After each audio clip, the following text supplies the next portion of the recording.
Good afternoon and welcome, everybody. This would be the Jeff Cameron Show right here at 97.9 ESPN Radio.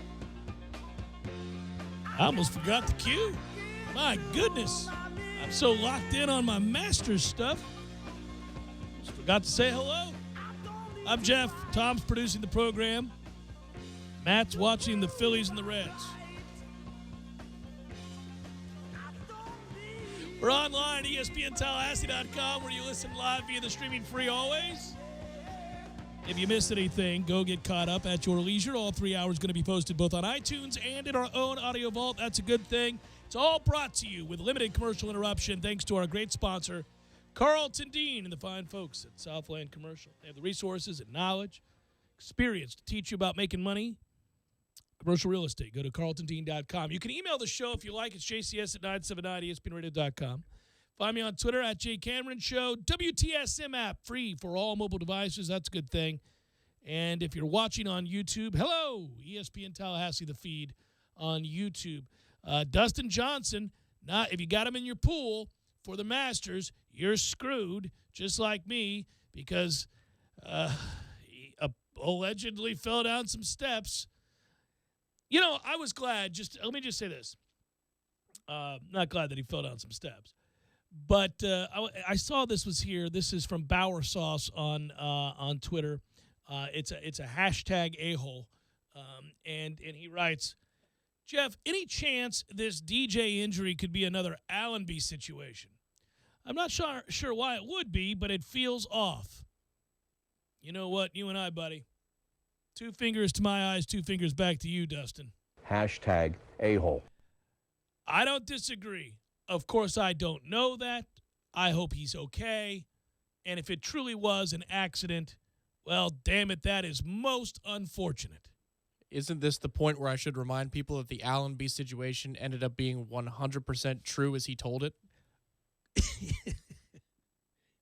Unfortunately for him, as unbelievable as it was at the time, and we called him a liar. Strange vans being drugged at a strip club or thrown restaurant into a or park wherever it off was. a rock and stolen credit cards and the whole. And the hobo finds him. Yeah, that was a crazy thing. Turns out that was true for the most part. Now, he kind of left out strip club part of it and all that other stuff. Go back to your own island, Allenby. But my man got loose. He was having a good time. He left that part of it out. Now, he did say he'd gone for drinks. I think an excessive number of drinks is included in there. Yeah, 2 or 12. 2, 25, blacked out, accosted. I just remember the best part about that story is, A, he was telling the truth, and we basically implied that he was lying through his teeth, and it turned out he really was telling the truth the whole time, and nobody, not even the people within golf, believed him, which tells me he has a reputation for having a good time on the road. And then two, that later on, after it was found out to be true, that he tried to have that little press conference and really nobody even paid attention. It was awful, the whole thing. Yeah, but I would also like to add that there was a video or a photo or a web stream of some sort where he was telling the story. So it's like and this his little face looked like it's this selfie video. Yeah, it was bizarre. He looked supremely hungover on top of his bruises. I think he was. Yeah. Not as bad. Hi guys. I'm not going to be playing next week. Not nearly as bad. I was attacked by some locals. Who was our guy from Detroit? Spielman. Oh my God! The best ever is the Outback Bowl with Spielman attempting to do the color, and he is sweating profusely with that. Good God! Who assigned me to a noon kickoff on January 1st? Struggling. Woo! He had just woken up, bleary-eyed, struggling, fighting through the nausea. Oh, I felt it's going to be a great game between South Carolina and Penn State today. I think it was Iowa and Florida, and he just had no desire to be there. Just that, my God, if I get through this, I'll never drink again. Look on his face. All right, thanks, Pam. It's Iowa and Florida. Same difference. Oh, third-rate SEC, fourth-rate Big Ten. So there was that. And this Dustin Johnson situation, I'm going to get to Jimbo in a moment. What's your initial impression, man? Well, my initial impression is it happened Wednesday. What time? That's what I want to know first. What time on Wednesday? No, because seriously, Tuesday, I believe, is when they have the Champions Dinner, if I'm right. Mm-hmm. So, Champions Dinner has, I'm sure, more than just a main course that's chosen by the previous year's champion. I'm sure that the beverages are sold yeah, but I think served that's there. a place where there's a lot of really good wine, and nobody is, getting loose to the point where they would humiliate themselves at a Champions Dinner at the Masters. No, probably not. But, it just starts the night off, and the next thing you know, all we got's the par 3 tomorrow anyway, and the weather's going to suck, so we're probably not even going to play the par 3 tomorrow. No big deal. Well, and somebody tuning into this might say, why are you assuming the worst about Justin Johnson? Well, okay. He withdrew from the Masters after suffering a fall and injuring his back on Wednesday night, he says. He tried to work through the injury this morning, but walked off the first tee. I think it's interesting that he showed up dressed to play golf, ready to give it a go, and walked off the first tee. Wouldn't you have announced that before? Why would we get to the first tee? Anyhow, there's that. But his past. If you recall, he had to take time away from the PGA Tour. That was shrouded in mystery, although there was more than enough ammunition to suggest he may have had a form of a substance abuse problem. Yeah. Because he said that he needed to take time to get his life right. If you recall, there was an original report that he had been suspended, and specifically so, I think it was for cocaine was the original report. Now, I also remember that was never confirmed, and the PGA Tour would not confirm that. And they later came out and said that he did not fail a drug test. Nonetheless, he took time away from the game to, quote, unquote, get his life in order. And, oh, by the way, to his credit, he certainly has. I mean, he has come back and been elite to the point of he's the number one player in the world. And frankly, that's the real disappointment here. As a fan, we wanted to see that leaderboard on Sunday with all of the firepower possible, and that includes Dustin Johnson, who's playing better than anybody else right now. So when we made some assumptions or kind of insinuations there, I think it has to do with the fact that he did have to take time away from the PGA Tour to, quote, get his life together. Now, apparently he spoke to Rinaldi just a little bit ago, so if you didn't want to come and show up and play, well, at least he got to speak to Tom Rinaldi today about why he's not playing, and he goes into detail about the freak accident that he says it was. I'm gathering the audio as we speak and reviewing it just to see if it makes any sense at all. But well, yeah. I think he's going to say he slipped. He was wearing a pair of socks. Somebody wanted to move the car. There was something that was going on, and he went to do so, and he stepped on the stairs and busted ass and hurt his back. Man, you can't put yourself in bubble wrap. I get it, and this isn't quite the same. If it's exactly as he said it was, it's not quite the same as Rory McIlroy messing up his ankle playing soccer.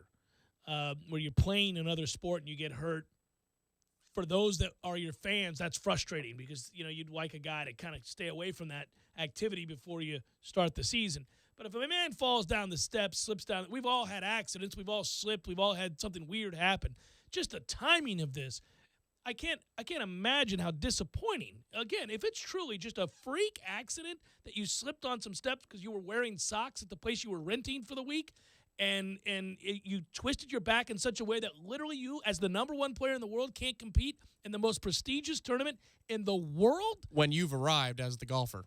As the guy. Mm-hmm. You only get so many chances to win this tournament, and when you have to remove one of them because of something as dumb as slipping on some steps the night before you're supposed to tee it up, that I can't imagine the disappointment. That has to be devastating. There's nothing you can do about it. And if it is that your back is wrenched, well, you're screwed. I mean, it's golf. Kind of need your back. What's the freakiest injury you've gotten? Is it the beach, pulling the hammy? And that's not even that freaky. I mean, mean, you're doing something active, so it grabs up on you. Yeah, I had a grade 2 hamstring pull. But listen, I'm not going to sit here and lie to people. I had 6 beers. I was diving into the ocean trying to catch a Frisbee because me and my nephew were playing a game of who could be Terrell Owens and just firing things as far out into the water as we could and going on a dead sprint and diving into the ocean to make a play. I was on vacation renting a beach house, had a few pops in the sun, and, probably not a good idea. And I was dehydrated, and bam, hamstring left me. So that's not a freak Yeah, occurrence. that's logical. That's just being 40-something and stupid. Yeah. But that's what in the world? Freak accident, freakiest accident. No, I can't think You know of the great movie Defending Your Life, Oh, and they yeah, do the which I love. montage of off the roof. yeah, the unlucky and then some just stupid. Yeah. I fell off of a roof onto a fence and did a classic movie scene, like literally divided. Yep, Really? yeah, that happened. Split in half, so to speak. Yeah, and it was one of the most painful things I've ever Oh, been through. goodness. Yeah, I was. Well, it doesn't matter what I was doing, but anyhow, I was visiting a friend, and yeah. A couple of things. Twice I tried to ride a skateboard just on a whim, and my feet went out from under me. I landed on my elbow. Once, actually, a few years You just ago. had one. The hockey here was Yeah, it was- hilarious.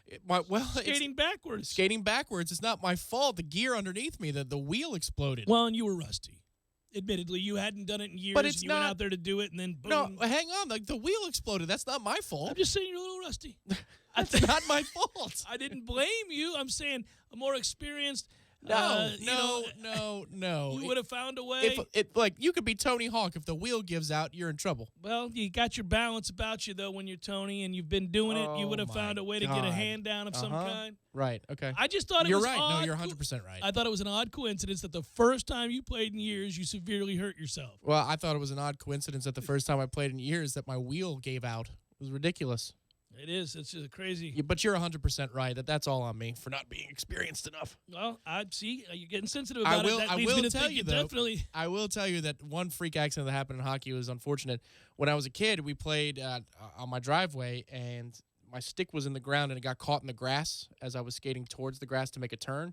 But if it gets stuck, you can't go anywhere. So I didn't impale myself. That would have been bad. But I jabbed the hell out of my ribs, and my ribs were messed up for 2-3 weeks. But see, none of these are really that freaky, like compared to falling down a steps the night before the Masters. That's you were playing a sport. I was Yeah. playing a sport. That's just falling off the roof's not playing a sport, but that's nuts. Yeah, the falling off the roof, I guess, is the winner here. Yeah, there's not.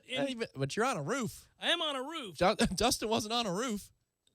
Yeah, I mean that is. Or roofies. He might have been.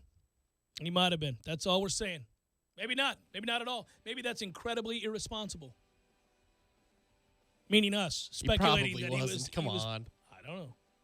He does seem to have gathered himself and got his life together, so it would have been an odd time to fall off the wagon there.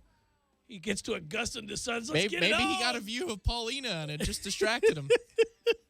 I think he's used to it by now. Jimbo Fisher gave to the press what we've been asking for. Information regarding the spring. We got sound bites for you next. Jeff Cameron Show, 97.9 ESPN Radio.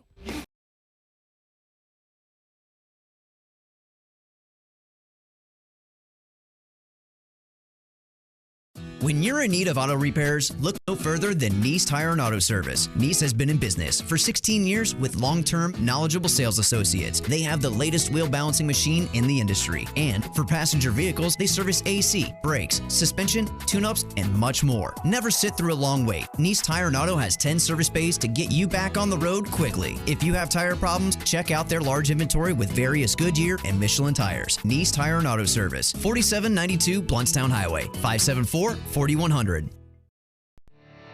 You can tell a lot about a tractor by its warranty.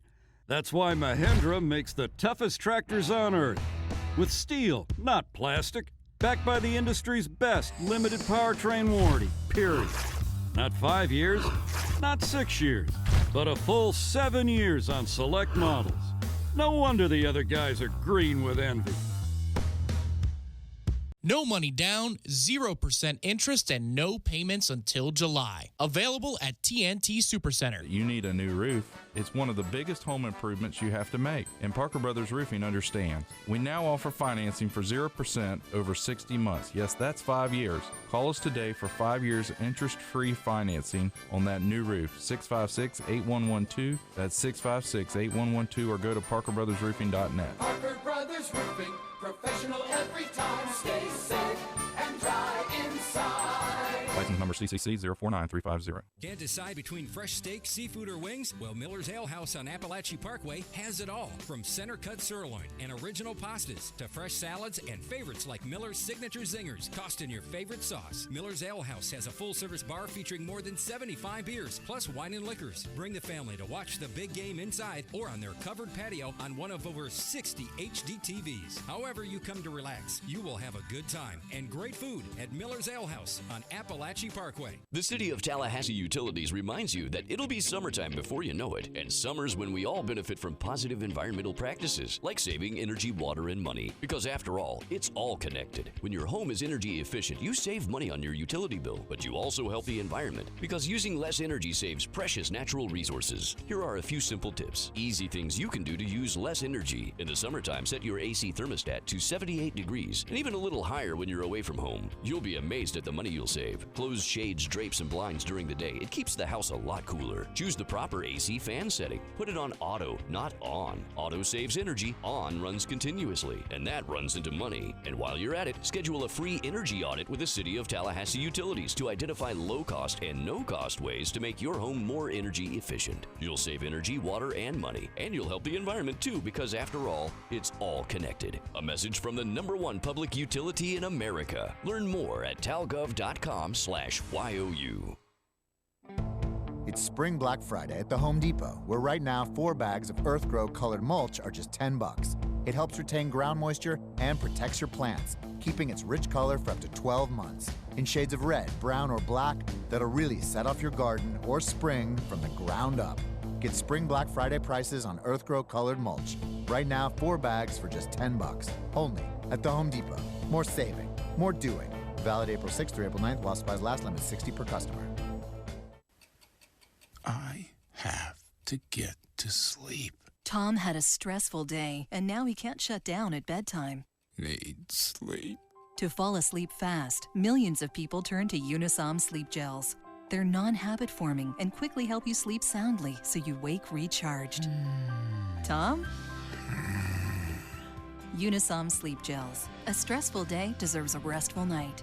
Use as directed. Active ingredient diphenhydramine hydrochloride.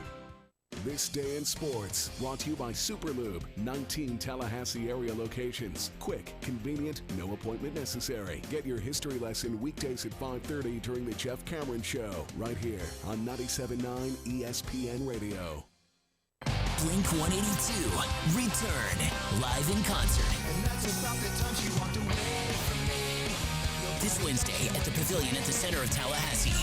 With special guests, The Naked and Famous, and Waves. Get tickets now at the box office or online at tallypavilion.com. Blink 182, performing all the hits and songs from their brand new album. Check out Blink182.com. Presented by the Pepsi Concert Series. Produced by AEG Live and Hookah. Don't settle for a sissy sandwich. Beef O'Brady's new $5 Epic Grillers stuff epic meaty goodness between thick slices of brioche bread, double grilled, inside and out. Beef's $5 Epic Grillers. 0% sissy, 100% epic. This is the Jeff Cameron Show on 97.9 ESPN Radio.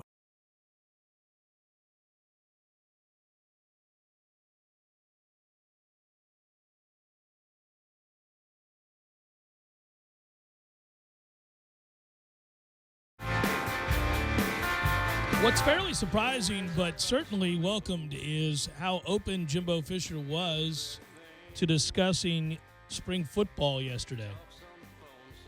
And he hadn't up to this point really at all. In fact, we'd all kind of commented, those of us in the press, that there was limited information coming out of spring football to the point where it was difficult to figure what this team was going to look like this weekend when the spring game occurs. And that also is what attributed to a lack of buzz. But I got to commend him for sort of the overview that he gave to the media, the assembled media there yesterday, and talking about this team and what's happened in spring and who's out and who's in and what they've looked like up to this point. We'll start. This is audio from Jimbo Fisher yesterday with a spring sort of overview. I think he's in pretty good spirits here. It sounds like a guy who is, for the most part, fairly happy with what he's seen, given what's out there, and the players missing certainly duly noted, but progress sounds like it's being made. This is Coach Fisher yesterday. Been pretty pleased. I mean, it's been a pretty physical spring. Most part, guys learning what to do and how to compete, and that's the thing. Understanding situations, how to handle clock situations, down and distance, field position. That's one of the main things I think kids of this generation don't get a lot of, and I think you got to educate them extensively on, because everything's like a no huddle deal. Everybody goes fast, but you got to understand situations, clock, and know when you really manage it at the end of a game, it's a whole different situation. So trying to get a lot of that done and still be physical and play the run in, run the ball. So I've been pretty pleased. Now, from there, he further expounded upon what he's seen really by position group. He was asked by Ryan Clark of WarChant.com some questions regarding special teams, and I thought this was incredibly encouraging to hear that Logan is becoming more consistent as a punter, and Ricky he talks about here. So this is Jimbo Fisher talking about the special teams. Now, Logan lately, I think Logan's had a much better spring. Logan's really punting the ball extremely well. He hit it really good today. Kickoffs were good. Ricky's had some really good days. A couple days were okay, and then he'll battle back, but needs to get a little more consistency. Where have you seen that growth? I mean, is it just fundamentals? No, just the fundamentals with Logan as far as your drop, your steps. It's all a process too, and getting more consistent on that, which allowed, because he has a tremendous leg, and when he hits it like today, I mean, he was lights out today, and when you have those days, it's really good. And he's been very, very consistent probably the last 5, 6, 7 practices. First one's up and down, have some good ones and bad, but he's really just working on his technique, you know what I mean, and getting it and getting it off quick and doing a good job. We can't overstate how important it is that they get better in that aspect of the game. Special teams has been something that for the longest time Florida State was rather ironically able to for the most part take for granted. The string of just fantastic combinations of kickers, punters that rolled through here to the point where you had to know, and I think we did in the moment because we talked about it, when you frequently, and this isn't an overstatement, when you frequently have the best kicker and one of the best punters in the country, as Florida State did for a stretch of 6 to 8 years, you can realize that, man, the second there's even a minor step back there, we're going to really notice the impact it has in a game. It's easy to talk about field position makes a big difference, and it does. But as I say all the time, wins and losses happen for a reason. And when you watch them happen for those reasons, you're better able to kind of put in perspective the impact they have on the game, whether that's turnovers or big plays or clock management or whatever it might be. In this case, it's special teams. So last year and the year before, kind of watching this team go through some real struggles in special teams, whether you're talking about kickoff coverage, whether you're talking about inconsistency with Logan and his punts, a lot of line drives, a lot of terrible punts, frankly, that give opportunities for big plays for the opposing team, whether it's Ricky's inconsistency in terms of field goal attempts. Just all seemed to add up last year, and it was interesting that you ended up getting a great big special teams play from Keith Gavin in the Orange Bowl, but really, and that was a kind of an odd thing in which it's a fluky play, it's indecision followed by a trucking, followed by just an athlete making a play, but frankly, short of that, Florida State hasn't found any consistency. No, and that's across the board in special teams. I mean, think of the punt return game. It's been 5 full seasons now since Greg Reed was on campus and able to return punts. And what's it been since then? Even the national title team in 2013, as great as it was, and it's one of the great teams in college football history, all they cared about that season was catch the football. They didn't try to advance the ball on punt returns. Kick returns have been, hot and cold since then, more cold than hot. And coverage teams haven't been that great either. So, no. You need a complete overhaul when it comes to the quality of the special teams play we see. It starts with kicking and punting, though. There's no doubt about that. If you can get the return game to help you with field position, that's more in the bonus category. But it's just been so long since we've consistently been a threat at either of those two facets of the game that we'll also notice a difference for the positive if that ever comes back. It'll be like discovering Greg Reed once again. Even if the guy is 30% as good as Greg was, it'll feel like we have a star. Well, it's one of the aspects of spring football that I think we want to see is Cam Akers' ability to return kicks. And, it's a spring game, so I don't know we that heard you're gonna about get it, but yeah. Levante Taylor, obviously he's been here a little while now, but we heard when he committed and he was signed that he was going to be the next punt returner, and they really didn't give him much of an opportunity at all last year to return punts. So, who's it going to be doing that too? I mean, I remember Marvin Bracey was just at Pro Day last week, and Marvin Bracey was considered to be the next one for us. Anytime you've got a track star, sure, people get excited. Sure. Maybe this will be finally the year, but yeah, if you're going to allow Cam Akers and Derwin James to run on kickoff returns, well, okay, that at least gets me excited that maybe things will change. Level of athleticism there is through the roof. You just hold your breath every time they do it, but I understand you want your best players on the field as often as possible touching the football. Players back. A lot of players came back to the fold in time for the spring game yesterday, and he was very, very, very much encouraged by that development. Now, he also says in this clip that he's going to take a look at whether or not enough players are back to be able to have a draft, if you will, for the two teams. He was going to assess that last night. He was going to assess that into this morning. So I don't know where we stand on that. For those of you going to the spring game, what it's going to look like, exactly how the teams are going to be comprised. Here's Jimbo Fisher talking about a number of players returning to practice yesterday. He had a lot of guys back. Josh Ball was out there. Ricky Leonard was out there. Keith Gavin was back. Keith Gavin even practiced almost half practice, so he'll be back and stuff tomorrow. Cam Akers was back out there. Ryan Green was back out there. Derek Kelly was back out there. There's some more. You'll ask me about them. I'll see if they're out there. But some of the guys were banged up. We had a lot of them come back. Did it surprise you as you rattled off those names? Some of those guys I'm not so sure we knew were missing. I knew we knew up to about 16, 17 guys. But when he mentioned a couple of guys, I thought, oh, those guys were out too? I think it's just one of those things that there were so many missing, it's hard to keep straight. And I'm sure it's just as frustrating. Well, no. It's way more frustrating for the coaching staff than it is for us as fans to see another guy's out, because they're looking for consistency in how they can run a practice. Because remember, they're running 4 teams out there at the same time. 1s and 3s, 2s and 4s, all operating with the same amount of reps at the same time. And if you can't field 4 teams, well, then the 3s don't get the best look or give the best look to the 1s, and the 2s don't give the best look to the 4s, and vice versa. That's true, and there's nothing you can do about that. Fans get really frustrated about that, and they say, well, what are we doing? What are we doing wrong that all of our guys seem to be hurt incessantly? Well, why is this a MASH unit? Well, I, too, am frustrated, but we've gone through stretches where we remained remarkably healthy. See the 2013 National Championship season, and there were other teams at that time. Florida, in particular, has had a tough go in 2 of the last 3 years with injuries where they could barely field enough guys to have a starting offensive line. Yeah, O-line has been decimated by injury. I remember a number of years back, Clemson went through it. It just seems lately it's been our turn. And when you're going through it, it feels like, woe is me. We're doing something wrong. Why isn't this team healthy? What are our trainers doing? What aren't we doing? Really, folks, I think the injury thing is just a matter of pure coincidence and luck, bad luck at that. I don't think that Florida State's behind the times by any means in the way that they treat injury, the way that they focus on guys. I think, if anything, they're probably ahead of the curve from what we know. And they tend to opt to have guys miss practice rather than play guys who are borderline hurt. Well, yeah, they monitor people with the GPS, and obviously they have the concussion protocol here. But it just seems like the 2 positions that are most consistently affected receiver and offensive line. Well, but also I can understand that to some degree with offensive linemen especially. But, yeah, the receiving corps has had that reputation. It is infinitely frustrating. But one of the guys, for example, that has to take a lot of downtime at practice is George Campbell. And that's an existing injury. He had surgery. You knew that was going to be the case.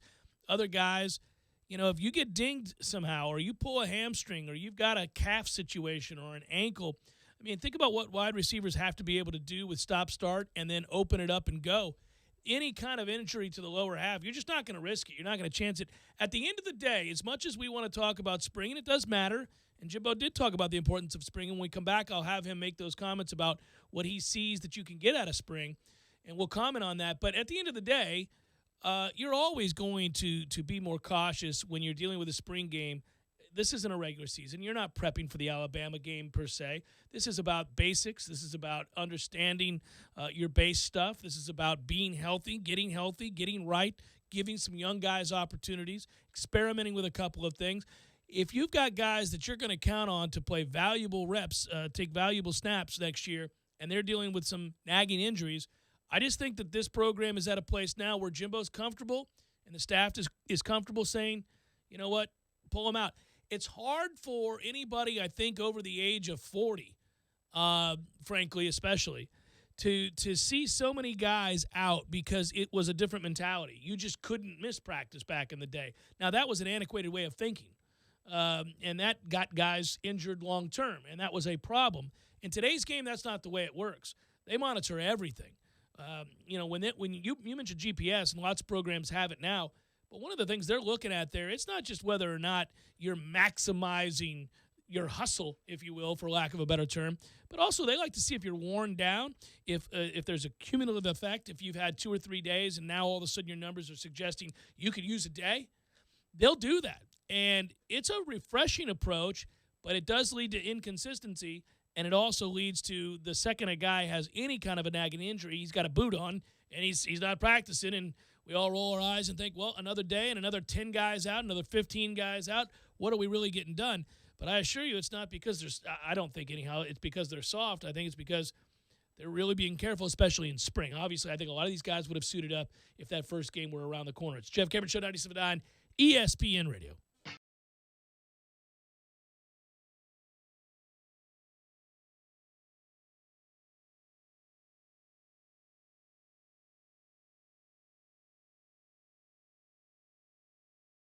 When you're in need of auto repairs, look no further than Nice Tire and Auto Service. Nice has been in business for 16 years with long-term, knowledgeable sales associates. They have the latest wheel balancing machine in the industry. And for passenger vehicles, they service AC, brakes, suspension, tune-ups, and much more. Never sit through a long wait. Nice Tire and Auto has 10 service bays to get you back on the road quickly. If you have tire problems, check out their large inventory with various Goodyear and Michelin tires. Nice Tire and Auto Service, 4792 Bluntstown Highway, 574-4100. You put your mower through a lot. All that back and forth can add up to thousands of miles. That's like mowing cross country. Gravely commercial mowers are built for all-day performance, helping you get the job done mile after mile. Gravely, built to mow the distance. Get your Gravely motor only at TNT Supercenter, your one-stop shop for work or play. 14585 Highway 19 South, Thomasville, Georgia. TNTSupercenter.com. 6412 or visit them online at tnthideaway.com. It's Spring Black Friday at the Home Depot, where right now 4 bags of Earthgrow colored mulch are just $10. It helps retain ground moisture and protects your plants, keeping its rich color for up to 12 months. In shades of red, brown, or black that'll really set off your garden or spring from the ground up. Get Spring Black Friday prices on Earthgrow colored mulch. Right now, 4 bags for just $10. Only at the Home Depot. More saving, more doing. Valid April 6th through April 9th while supplies last. Limit 60 per customer. I have to get to sleep. Tom had a stressful day, and now he can't shut down at bedtime. Need sleep. To fall asleep fast, millions of people turn to Unisom sleep gels. They're non-habit forming and quickly help you sleep soundly so you wake recharged. Tom? Unisom sleep gels. A stressful day deserves a restful night. Use as directed. Active ingredient diphenhydramine hydrochloride. Miller's Tree Service, we go out on a limb for you. Hey, this is Clay with Miller's Tree Service. When you need work done in your yard, you want a professional, someone you can trust to provide high-quality service and get the job done right. We've got 3 certified arborists and 6 work crews that can meet all your tree care needs. Hire the professionals at Miller's Tree Service, where we'll go out on a limb for you. Miller's Tree Service, we go out on a limb for you.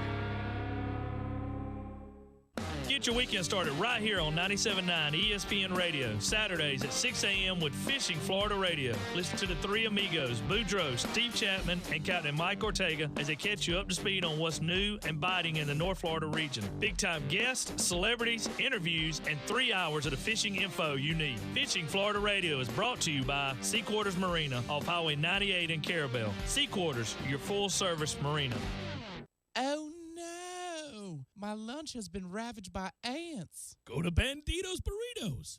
There's a new 7-year tractor warranty in town. Now, only Mahindra tractors have the industry's best 7-year limited powertrain warranty. That's right, not 5 years, not 6, but a full 7 years. Only on the world's #1 selling tractor. Mahindra. No money down, 0% interest, and no payments until July. Only at TNT Supercenter. Go see Clint and the friendly staff to get your next Mahindra tractor. TNTSupercenter.com. Warranty on select models. See Mahindra warranty policy for details. Hi, Chris Kraft for Kraft Nissan. As most of you know, it's that time of year again. Tax refund time. What does that mean for all of us? It means that every single car dealer in town will be trying to shout the loudest for you to bring in your tax refund. Bring in your W-2s, and they will put you in a used car that is nothing like what you really want. Well, guess what? Kraft Nissan's New For You program is an absolute game changer. We don't need your tax return. We don't need to see your W-2. And absolutely the best of all, we will not sell you an overpriced used car. And that is exactly why at Kraft Nissan, we call it the New For You program. We will plug your information into our system, which approves 4 out of 5 people with damage credit, and at the end of the day, you will drive away in a brand new Nissan, with or without a tax refund. You know the deal. Recently divorced? No problem. Recent bankruptcy? No problem. Credit score under 600? No problem. And it's not tied to taxes. Come see how easy it is for you to drive away in a new Kraft Nissan. And remember, if you don't see the Kraft tag in your car, you paid too much, way too much. Kraft Nissan on Mahan Drive between Academy Sports and Costco. ESPN Radio Sports Center. Adrian Lawrence here with oodles of breaking news. First up, at the Masters, Dustin Johnson has withdrawn. The world's top golfer walked off the course missing his first tee. And Johnson, well, he injured his back after falling down a flight of stairs yesterday, and he's now joining Tiger Woods as the only #1 ranked player in the world not to play the Masters. Keep it on ESPN today and tomorrow for the Masters coverage starting at 3 Eastern. And next up, big news out of the Golden State. Kevin Durant is in the clear. And barring any setbacks, he'll take the court this Saturday against the Pelicans. An MCL sprain and bone bruise kept KD sidelined for the Warriors' last 19 games, of which they lost 4. And on the diamond, the Reds, they're on red alert after seeing a Snapchat video of their 19-year-old pitching prospect snorting a white substance. Tonight on ESPN Radio, it's Celtics at Hawks at 7 Eastern. Canadian Mist Whiskey. A splash of cola, a little crushed ice. It's so simple, but there's nothing better. A solo cup cocktail. It's how friends share a drink. Canadian Mist Whiskey. Simply together. Drink responsibly. Canadian Mist Blended Canadian Whiskey. 40% alcohol by volume. Brown-Forman, Louisville, Kentucky. Live from the Dale Earnhardt Jr. Buick GMC Cadillac Studios in the capital city of Tallahassee, this is the Jeff Cameron Show on 97.9 ESPN Radio.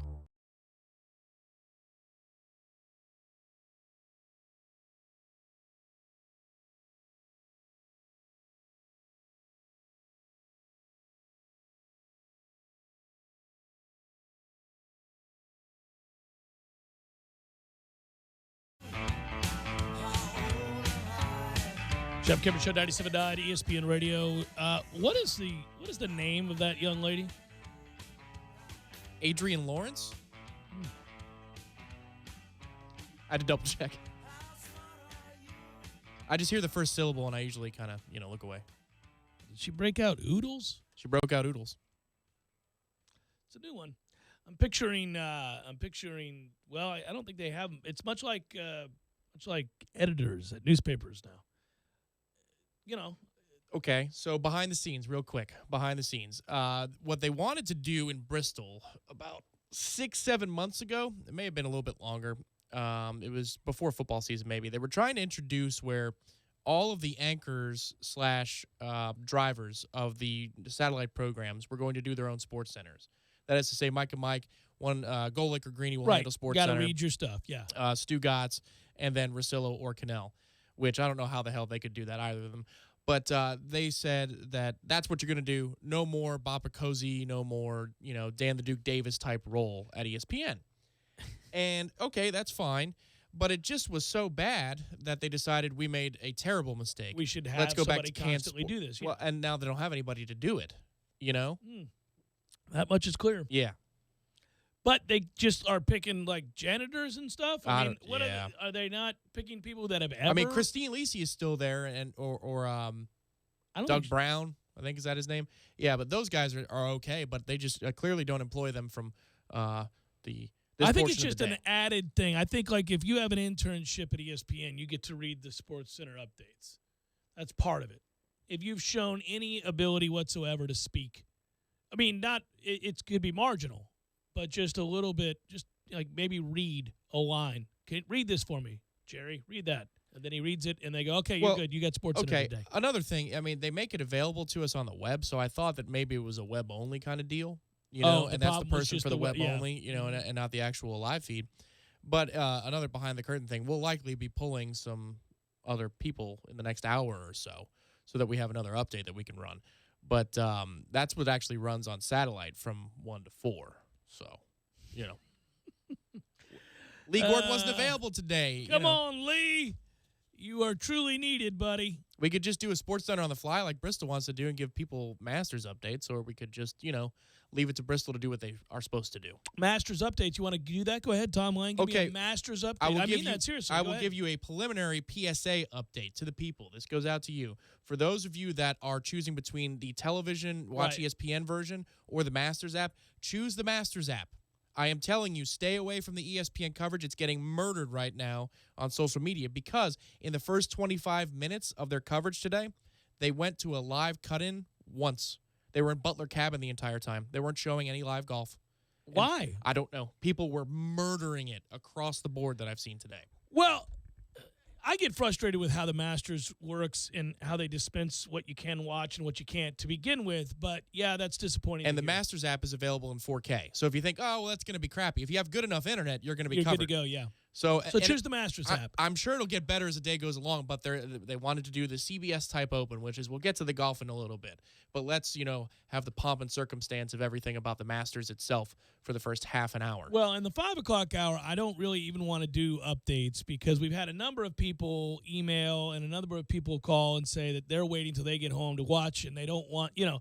So I try to remain sensitive to that because I've done it in the past and people have gotten angry. So we'll try to avoid that. But, how about this then? But go ahead and do it now. It's 3:45. We can do it now, yeah. 12 players on the course or done today, under par right now, period. It started out early in the morning looking like maybe some of the scores were going to be a little bit lower. Thomas Peters, who of Ryder Cup fame, he was a Ryder Cup rookie last fall, was at 5 under. That's as low as anybody has gotten today. Well, he finished at even par. He crashed and burned on his back nine. Well, the winds are kicking in. They are kicking in. Matthew Fitzpatrick so far is your leader. He's at 3 under through 16, and he's, you know, the name that you usually see on a Thursday or Friday that you don't there's recognize. always a guy that you go. He's a young kid, though. He's supposed to be good as time goes on. Justin Rose, his fellow countryman, at 2 under through 15. William McGirt sounds like he's from over there, too, but he's actually American. Buddy McGirt. 2 under after 14. And then you have 3 players, Russell Henley, Kevin Chappell, Andy Sullivan, finished for the day at 1 under par. More notables, Ricky Fowler, Phil Mickelson, they're at 1 under par apiece, and they're in their final few holes, respectively. And you have to scroll down. Jordan Spieth absolutely fell to pieces on, I think it was 15. Can you give me a number what that was? Was that a 7? Spieth scrolling down, sir. Spieth ended up having a tough go, and Rory is not playing all that well right now. And those two, there are a lot of high numbers out there, though. Yeah, a 9 for Jordan Spieth on number 15, the par 5. A 9. Well, hey, the back nine shines for Jordan Spieth yet again. Yes, and he is at 3 over for the day with that 9. Tells you he was playing pretty well. Well, he was playing exceptionally well, save for a freaking 9. Sergio Garcia, John Rahm, even par. All right. Freddie Couples is done for the day, shot a 73, 1 over. So he stands tied for 22nd right now. Freddie always plays well on Thursday and Friday in Augusta. And even Saturday. Yeah, that's true. Also tied for 22nd, Noel Brooks Koepka. He's on number 18 right now at 1 over for the championship. Right. Love for him to get it to even and head on in. That's a good first day. Jason Day at 2 over par through 15. That means he birdied the 15th because last check he was at 3. And not really much going on otherwise in the big name category. Adam Scott plus 375 for the day. But dressed impeccably. And you noted that. I figured I would give you and the that guy opportunity right to do there so. is not having it. That guy could walk off the course and have sex with a woman within 30 seconds, just merely looking the way that he does. That's why I usually turn the mic off. Henrik saying Stenson, 3 over through 10. Bubba Watson, 3 over through 5. And Hideki Matsuyama, 4 over and done for the day. 4 over. Yeah, 76. That's what you're going to do for me there, Hideki, because it's about me. Yeah, I went for the big names that most people have in their pools. So Son there of you a go. Gun. That is not getting it done, brother. Tiger Woods? He is even par. Back to Jimbo Fisher's discussion of spring football and the importance of spring football. Here you go. He talks about how the trend in some places where teams, universities, programs are choosing to kind of dial back their spring, maybe not even have it be a big to-do, maybe have it a high school stadium the way that Miami is and some other programs are looking to do. He doesn't think that's necessarily a good thing. Here's Jimbo Fisher on the importance of spring. No, I why you wouldn't. A lot of times that's an opportunity for your fans to come back, for you to put them in a game situation where the clock's running and things are live, there's officials out there, and the atmosphere and environment. If you get the right one and you can fill this thing up with 70, 80,000 people, when do they ever get to walk out in that kind of pressure and that kind of environment? I mean, you can't simulate that in practice. I think all that's important. And I think that whole atmosphere is. I think it's really important. Jimbo, with these games, though, more and more of them being on TV, is there a concern from coaching staff about maybe not showing too much out there? We always do. You never do in the spring game. People can come anytime. I mean, in your spring games, you're going to be base because you're looking for execution and you're playing so many young people, and sometimes you're playing guys that possibly could be walk-ons to fill in spots, and you're running your base stuff because you don't care. You're not trying to win. You're not trying to win the scrimmage.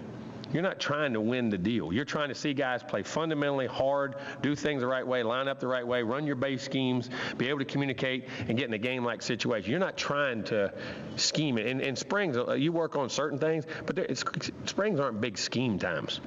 I mean, never are. Have never been for me. And anywhere I've ever been, it's never been like that.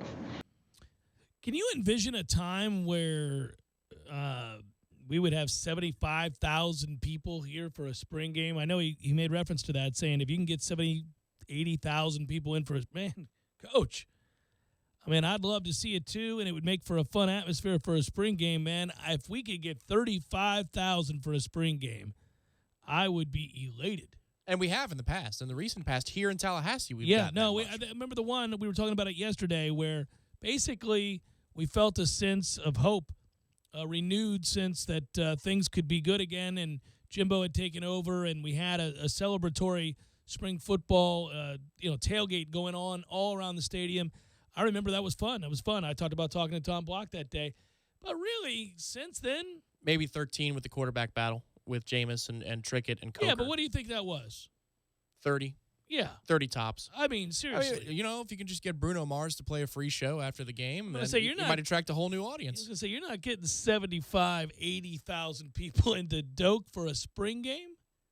I do think, I certainly understand why a coach wants it, though. He wants the kids to feel the pressure, to have the eyes on them, to have the lights be bright, to have the pressure to perform. Out of curiosity, if they put it back in Orlando this year, how crowded do you think it would be? It'd be better, but it wouldn't be great. Obviously, they got more to draw from, but yeah, it wouldn't be great. It's spring football. That's the problem. They got a good crowd last year, though. They did, but I will say this. I think that it should be fun for those of us going. You can actually learn something, but at the end of the day, it is kind of relative, right? It's spring football, and when you don't have a lot of buzz or unique storylines, you're going to be lucky to have 20,000 people. I believe Saturday they will be lucky to have 20,000 people in that stadium. And that's, I marvel. I mean, I know in other parts of the country where perhaps there's nothing else going on or it's easily and more easily accessible. And part of the problem is where Tallahassee is located. We know that. That we're not close. We're not that close, not for spring game access, to Tampa. We're not that close, obviously, to Miami. We're not that close to places that have huge population centers. So I get that. If if you're in Lincoln and there ain't nothing else in Lincoln, maybe that's a big to do the spring game. Sure. The way it is in Columbus, but I still think it'll be about 25, something where you'd say, all right, good on you, not bad, better than I thought. But it's not going to be an attendance where you go, well, okay. The thing I like about it, that I always enjoy about it, is that you do get some diehards that come back, and they're usually your friends that either you went to school with or just diehard and old fans that tailgate, and they just want an excuse to tailgate again. And they want an excuse to come to Tallahassee. Because those are the friends beautiful who city. Love Tallahassee. And it's going to be a perfect weekend. If you're thinking about it, get in the car and come up. You should go, yeah, because it's going to be perfect. We've had the weather come through, and we have a lot of online listeners now. We have a lot of podcast listeners. We have a lot of people who listen to the show not when it's live, and that's the nature of radio these days, and that's fine. Yeah, if you're listening to this now and you're still debating, come on. I got to guess $3,000 a night. It's 3-night minimum. No, but it's glorious this weekend. It will be perfect. You get a little combination spring game, a little watch party action for the Masters, and some baseball to boot. What are we doing here? Talking about Major League. I'm looking forward to that. It's the idea of being able to roll with Masters coverage seamlessly after the spring game. Did you not smile last night after we made fun of, and rightfully so, we didn't do anything wrong like Florida did, but the weather coming in. The symmetry of it, the right? situation for Florida State. Another win, this time over Florida Gulf Coast, in a game that is shortened this time because of rain. Florida State wasn't refusing to come back out, but they got runs late. Well, late for a 5-inning game.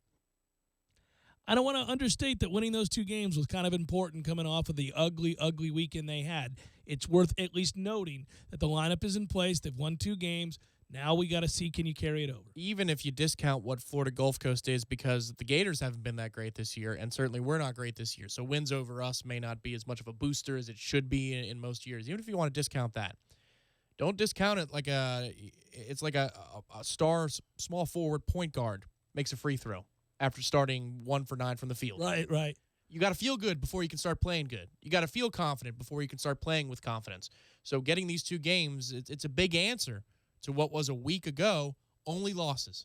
That has to feel good as they're getting ready for a weekend series in the ACC. I think you got to have some fun, too. I mean, oddly, when things are stressful that way and you're losing games and you feel the weight of the world and people are talking about you and writing about you and perhaps there's some infighting and guys are getting suspended, every now and again, you get back to something that involves having fun playing the game you love. I mean, that's what people originally get into the game for. I know that always gets overlooked because we talk about how much these games mean and what's on the line and competition and all of those things. Fun gets lost along the way, but perhaps if they could have a little fun playing the game, and they've had 2 close wins, if they could have a little fun playing the game. Maybe they could have a peel away like Major League. It could be Mike Martin. Yeah, I mean, you don't need Joe Madden doing stuff and all that. Just the guys got to like playing the damn game. When you lose every day, it's not fun. When you win a couple, you're like, all right, this is fun again. I remember why I play this. Hour number 2, forthcoming. Stay with Jeff Kimber.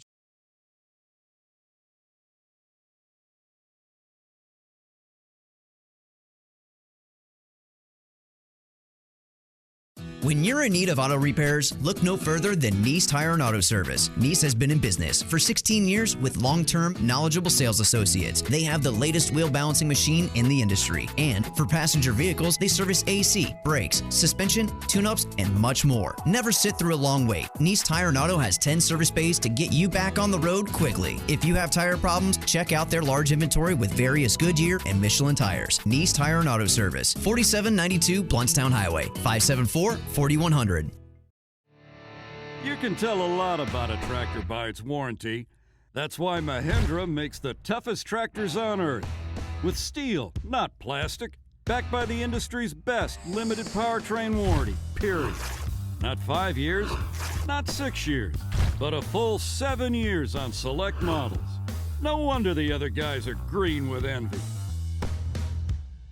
No money down, 0% interest, and no payments until July. Available at TNT Supercenters. Stop in at AAA Transmission and ask for owner Tim Pridgeon, servicing Tallahassee for over 30 years. AAA Transmission, 1023 North Monroe Street, or call them at 222-2532. The City of Tallahassee Utilities reminds you that it'll be summertime before you know it, and summer's when we all benefit from positive environmental practices, like saving energy, water, and money. Because after all, it's all connected. When your home is energy efficient, you save money on your utility bill, but you also help the environment, because using less energy saves precious natural resources. Here are a few simple tips. Easy things you can do to use less energy. In the summertime, set your AC thermostat to 78 degrees, and even a little higher when you're away from home. You'll be amazed at the money you'll save. Close shades, drapes, and blinds during the day. It keeps the house a lot cooler. Choose the proper AC fan setting. Put it on auto, not on. Auto saves energy, on runs continuously, and that runs into money. And while you're at it, schedule a free energy audit with the City of Tallahassee Utilities to identify low-cost and no-cost ways to make your home more energy efficient. You'll save energy, water, and money, and you'll help the environment too, because after all,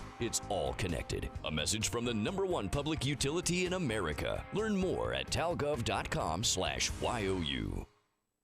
When you're in need of auto repairs, look no further than Nice Tire and Auto Service. Nice has been in business for 16 years with long-term, knowledgeable sales associates. They have the latest wheel balancing machine in the industry. And for passenger vehicles, they service AC, brakes, suspension, tune-ups, and much more. Never sit through a long wait. Nice Tire and Auto has 10 service bays to get you back on the road quickly. If you have tire problems, check out their large inventory with various Goodyear and Michelin tires. Nice Tire and Auto Service, 4792 Bluntstown Highway, 574-4100. Milwaukee specials are heating up at Cornerstone Tool and Fastener. M18 Fuel 2-tool combo kit, $100 trade-in plus free brushless Sawzall. Hurry up while supplies last. This great deal ends soon. $100 off most Milwaukee M18 Fuel kits. M18 Fuel, upgrade, outwork, outlast. Cornerstone Tool and Fastener, the largest Milwaukee selection in the area. Big store pricing with local service. 2 locations to choose from: 1110 Stuckey Avenue and 3269 Crawfordville Highway. Tallahassee location open on Saturdays at 8 a.m. until noon. Call them at 580-1200 or online at ctf.nu. Have you heard? Proactive Plus is faster and better than ever. Stay tuned for a $1 million bottle giveaway, and you'll also receive free shipping. Do you have troubled skin? Acne? Well, we have great news. With Proactive Plus, your acne can heal, and you can help prevent new breakouts from happening. Don't miss this limited time offer. Give us a call, because we're going to let 1 million people try Proactive Plus risk-free and get 2 free gifts, and also receive free shipping when you call right now. You heard it. This offer won't last long. So call Proactive Plus now, and you'll receive a 60-day risk-free trial of Proactive Plus, 2 free extras, and free shipping. This is our exclusive radio offer, never on TV. Get your risk-free 60-day trial of Proactive Plus with free shipping. That's right, free shipping. Don't wait. 800-489-1397. 800-489-1397. 800-489-1397. That's 800-489-1397. Don't settle for a sissy sandwich. Beef O'Brady's new $5 Epic Grillers stuff epic meaty goodness between thick slices of brioche bread, double grilled, inside and out. Beef's $5 Epic Grillers. 0% sissy, 100% epic. Can't decide between fresh steak, seafood, or wings? Well, Miller's Ale House on Appalachia Parkway has it all. From center-cut sirloin and original pastas to fresh salads and favorites like Miller's Signature Zingers, tossed in your favorite sauce. Miller's Ale House has a full-service bar featuring more than 75 beers, plus wine and liquors. Bring the family to watch the big game inside or on their covered patio on one of over 60 HD TVs. However you come to relax, you will have a good time and great food at Miller's Ale House on Appalachia Parkway. Broadcasting live from the Dale Earnhardt Jr. Buick GMC Cadillac Studios. This is 97.9 ESPN Radio, WTSM, Woodville, Thomasville, Tallahassee. ESPN Radio Sports Center. Adrian Lawrence here with oodles of breaking news. First up, at the Masters, Dustin Johnson has withdrawn. The world's top golfer walked off the course missing his first tee. And Johnson, well, he injured his back after falling down a flight of stairs yesterday, and he's now joining Tiger Woods as the only #1 ranked player in the world not to play the Masters. Keep it on ESPN today and tomorrow for the Masters coverage starting at 3 Eastern. And next up, big news out of the Golden State. Kevin Durant is in the clear, and barring any setbacks, he'll take the court this Saturday against the Pelicans. An MCL sprain and bone bruise kept KD sidelined for the Warriors' last 19 games, of which they lost 4. And on the diamond, the Reds, they're on red alert after seeing a Snapchat video of their 19-year-old pitching prospect snorting a white substance. Tonight on ESPN Radio, it's Celtics at Hawks at 7 Eastern. Canadian Mist Whiskey. A splash of cola, a little crushed ice. It's so simple, but there's nothing better. A solo cup cocktail. It's how friends share a drink. Canadian Mist Whiskey. Simply together. Drink responsibly. Canadian Mist blended Canadian whiskey. 40% alcohol by volume. Brown-Forman, Louisville, Kentucky. Live from the Dale Earnhardt Jr. Buick GMC Cadillac Studios in the capital city of Tallahassee, this is the Jeff Cameron Show on 97.9 ESPN Radio.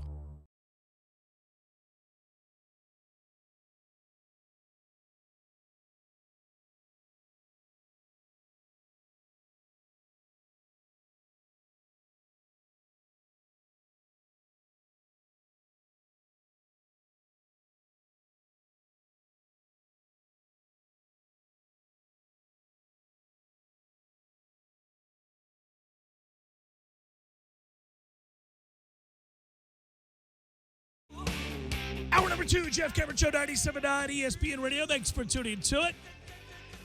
I'm Jeff. That's Tom. We're online, ESPNTallahassee.com. That's where you go to listen live via the streaming free. Always don't miss anything, but if you do, remember this. We post all 3 hours upon the conclusion of the show, and you can get it with limited commercial interruption, either on iTunes or in our audio vault on the webpage. Brought to you by our great sponsor, Carlton Dean, carltondean.com. Where, of course, you can get information about how to make money with income-producing properties and commercial real estate. Hey, good news, if you're rooting for a name, if you're rooting for a guy that, maybe is getting a little older, Phil Mickelson, well, he's in contention here right now. Tom, our good news is we both we're like the only two people on earth that like Sergio, and he's in contention. That's right. Yeah. He's 1 under through 8, buddy. Hoping that he plays well. Yeah. Hopefully he doesn't crash and burn. A lot of players did not finish strong on the back 9. Windy conditions, the story of the day in Augusta, 20-mile-per-hour winds, at times gusting to 30 to 35 miles per hour. I want to note before I forget to do it, if you go to TBO.com, good story today. And every time that there's a story involving a former Nole, especially this one, whom we both love, I like to point it out. Work done. Back in the news because he's a tremendous human being who does things that tremendous human beings do. And he's been doing this now for nearly 20 years, and it's always so cool to read about and see. On Thursday morning, Kiana Thompson and her 6 children proudly stepping into a gray house on 4th Avenue South. It is the 155th that Work Done Charities has presented. Well, I mean, 155th house. I know it's not necessarily what we had planned to do, but this qualifies as well as anything would qualify for a shelter from the storm from our friends at Parker Brothers Roofing. We could, and we do always thank our friends at Parker Brothers Roofing. I know I do. Pros, best in the business. You need a roof? Go see our friends at Parker Brothers Roofing. I'll read on. 155th house that Work Done Charities has presented in his Home for the Holidays campaign, which started when he was a Buck rookie back in 1997. Can you believe that's 20 years ago now? That is, I guess, believable. Yeah. At times it makes you pause. I know where I was when I watched Work Done's first game. I was at my sister's dorm at USF in Tampa, just north there of the city, and it was Bucks and Lions, and they were comparing him to a young Barry Sanders already. I can remember the Bucks were sporting the newer pewter unis. Yeah, which were sweet, and I would like to see us go back to the normal-looking uniforms without the oversized flag and it was up at the Silverdome. This is where it all started, said Dunn, who's now 42. He returned to the Bucks to finish his NFL career in 2008. Still owns a home in Tampa currently. This community accepted me as a rookie when I was still going through a lot emotionally at the time, and it still accepts me to this day. It's always great to come back. I still live here. I come back often. This is home. It always will be for me. I'm blessed that the community embraces my mission and helps me along the way. I'm thankful. Dunn's charity worked with Habitat for Humanity and Public Supermarket Charities and others to help Thompson, who works as a nurse at Baywood Nursing Center. Standing in her kitchen, she was excited to spend Thursday night sleeping in her brand-new home, along with her children and niece that she is raising, Joshua, Jocelyn, and they go on to give you all the names. I can't put into words how much of a blessing you are to my family, Thompson said to Work Done. I can't find a word that describes how I feel on this day, not just in what becoming a homeowner means to me, but for the support of the community and the love that you have. So this story, if you go on to read, no doubt will choke you up because it's just awesome. But this is desperately needed. I think most every day you need a little something like this these days. And when it's a Nole, obviously it's even better. Enriching for those of us that are Noles and for those that support just great people doing great things, and Work Done is certainly that. And when you think about, and read that story and it hits you where the sweet spot is, think of that. It's only one of 155 stories just like it. Yeah, and he put down the money for the down payment, as he does with each of these homes, his charities do, his charitable works do. And, he's the oldest of 6 children, is Warwick. Most of the people certainly in this area know that story. He founded the charity in memory of his mother, Betty Smothers, who was slain as a police officer in Baton Rouge back in 1993. He was only 18 years old at that time. He keeps in touch with many of the families that he's helped, by the way. And, of course, you guys know this story. When Clemson won the national title in Tampa in January, Deshaun Watson, the quarterback there, grew up in a home that Dunn had presented to his family in 2006 outside of Atlanta, where the charity is based. It's another example of the need we have in this country to help people who are trying to help themselves. Nothing is giving. She has earned this, Warwick said, with a lot of sweat equity put into this house. She showed a willingness to sacrifice. I think that's important, and so we have helped out. For more information or to donate, you could go visit WDC.org and HabitatPinellas.org. So cool story, great story involving Florida State's Warwick Dunn yet again. Didn't really even necessarily mean to lead with that, but caught it earlier and was fearful that I'd forget to bring it up because it seems like I read that story minimum once a year, and I always marvel at it, and I always think how cool that is. It never gets old to see the videos that accompany these stories, by the way, of the reaction on the people's faces. And then, moreover, just for me, the reaction on Warwick Dunn's face, because you get the sense he's just as excited as they are to be able to do it.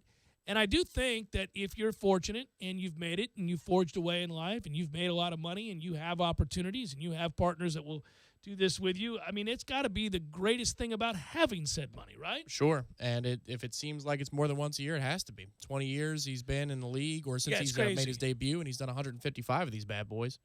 He's not fooling around. No, he's not. And that mission started really early in his. I mean, think about what it would take for you at 20 to 22 years old to think like that.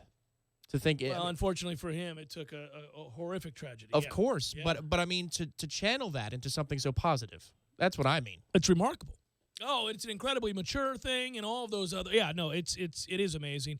So kudos to you, Warwick Dunn, and obviously for Habitat for Humanity, which, by the way, they just had a story on not long ago with the Florida State players working with locally, which was that's correct. Which was a great thing. So.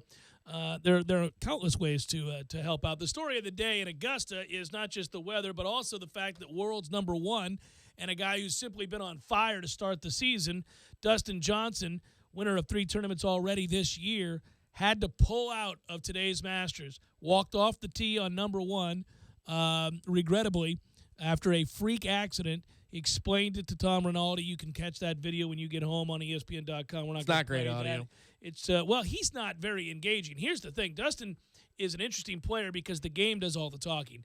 He hits the ball a country mile. He looks double-jointed. He's one of the best athletes, if not the best athlete on the tour. He looks different than every other player. If you follow him, I have, at a couple different tournaments, the sound the ball makes off at his club is just a little bit different than it is everybody else's, and you see a level of athleticism seldom seen in golf, but he's a boring-ass dude. I mean, when you hear him talk, there's just not a lot being said, but that's part of sort of the stoicism he's developed and created in a way to kind of keep calm and keep his emotions together, and a way to kind of remain even keel on the course.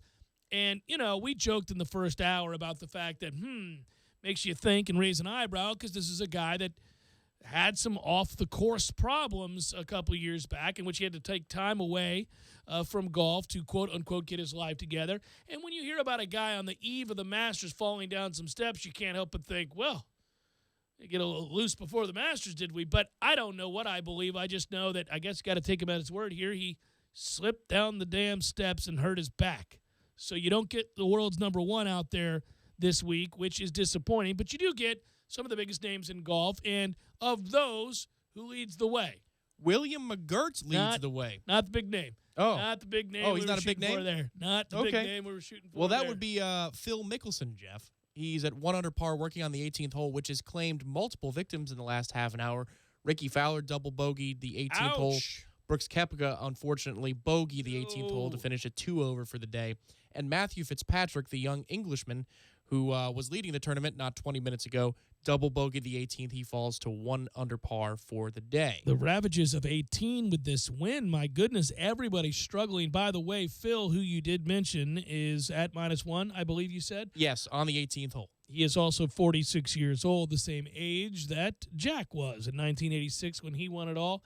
And tomorrow we'll hear from Jack Nicklaus Jr., whom I talked to last night along with Trey Jones, golf coach at Florida State. riveting conversation. He was on the bag in 86. We'll play some of that audio for you that we have from the SiriusXM show, but we'll have to do so tomorrow. I look forward to it. Okay, another big name, another big note. The 15th hole today, I'm just looking at so many scorecards, and there really aren't as many birdies as you would think on 15, which is traditionally a birdie/eagle hole. Yeah. And that's one of those holes down the stretch that can define whether or not you're going to be wearing the green jacket. Well, Jordan Spieth carded a 9 on the 15th hole today. That'll hurt your feelings. Yes, and it short-circuited, as you might imagine, what was a really good round. He was 1 under par and is 1 under par on all the other holes he's played so far today than the 15th. A 9? A 9 on the 15th hole today, yes. Golf's so freaking hard. Good Lord. A 9 for a player who's world-class. A 9. As for the Knowles, Brooks Koepka, as I said earlier, finished 2 over 74. Daniel Berger, not a great day. Bad weather might be helpful to him. Not today. He shoots a 77. He's at 5 over, tied for 74th currently. Damn it, man. I saw a go-ahead home run hit last night by Francisco Lindor. One of 2 home runs he hit. And I saw a girl in the stands, Tom, weeping in Game 3. I thought, honey, if you're going to cry in Game 3 of the season or Game 2, whatever it is for those 2 teams, and there's 162 to be played, this is not the sport for you. We cannot evoke tears this early. I mean, if anybody was going to be crying, it could have been me giving up the 3-run homer last night, did my Buccos in extra innings at Fenway to lose and not score a run. And you're not going to cry. I'm not going to cry. No, I'm not going to cry. In fact, they could lose 120 games, and I'm not going to cry. It's baseball. You got to hold on, man. No, you won't shed a tear. No. You got to buck up. I actually love what baseball makes you do as a fan. It makes you get past that. You can't do that. Baseball's mean. Weeping, Tom Lang. Weeping. The Knowles won.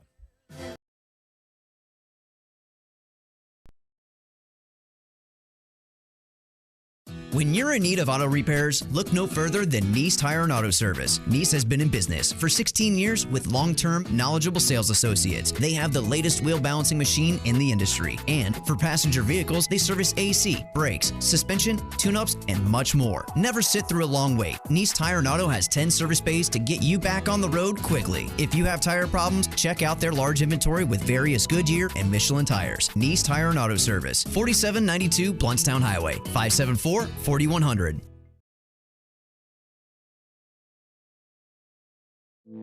You put your mower through a lot. All that back and forth can add up to thousands of miles. That's like mowing cross country.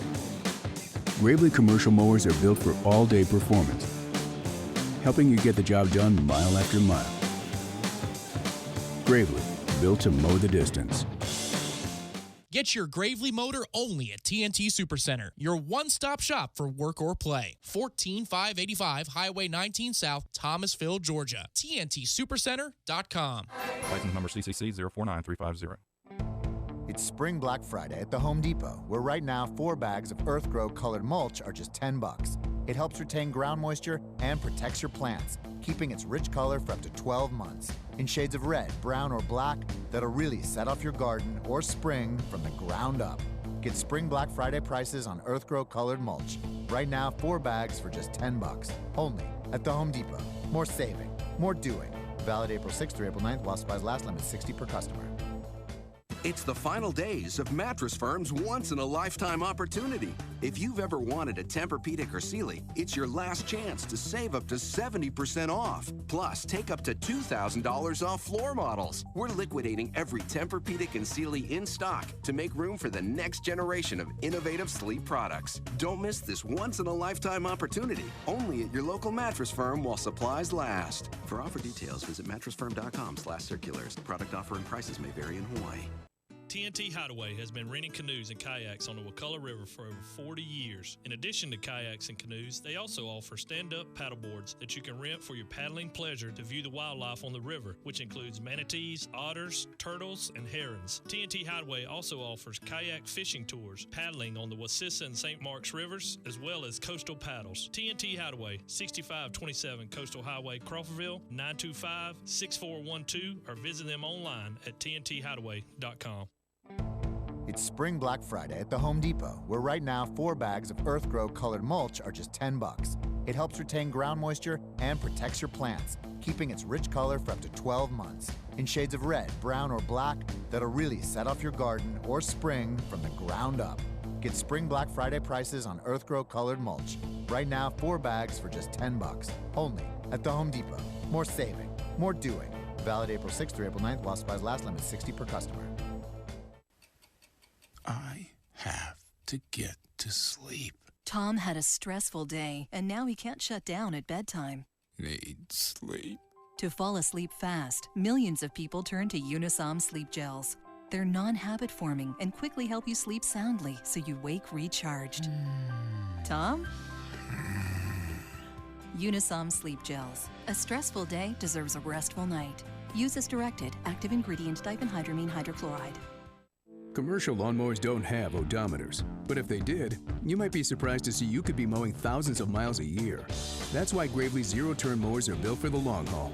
So when you're mowing the equivalent of Miami through Kentucky bluegrass country, all the way to Seattle, and back again every year, you can count on your Gravely zero-turn mower to get the job done, mile after mile. Gravely, built to mow the distance. Zero money down and 0% interest with qualifying credit. Only at TNT Supercenter. Get your Gravely mower today. At Auto and Tire Super Service Center, their goal is to keep you safe. And right now, when you buy your tires from them, you'll receive free road hazard protection, free tire rotation for life, free interest for 6 months, and a free oil change. And right now, get a $70 Visa gift card with the purchase of a set of Michelin tires. So when you need tires, head on over to one of their 5 Auto and Tire Super Service Centers, locally owned and operated, and serving Tallahassee for nearly 40 years.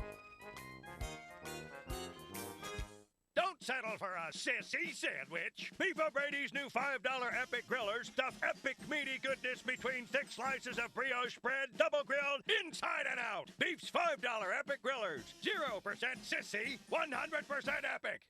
This is the Jeff Cameron Show. Jeff Cameron Show on 97.9 ESPN Radio.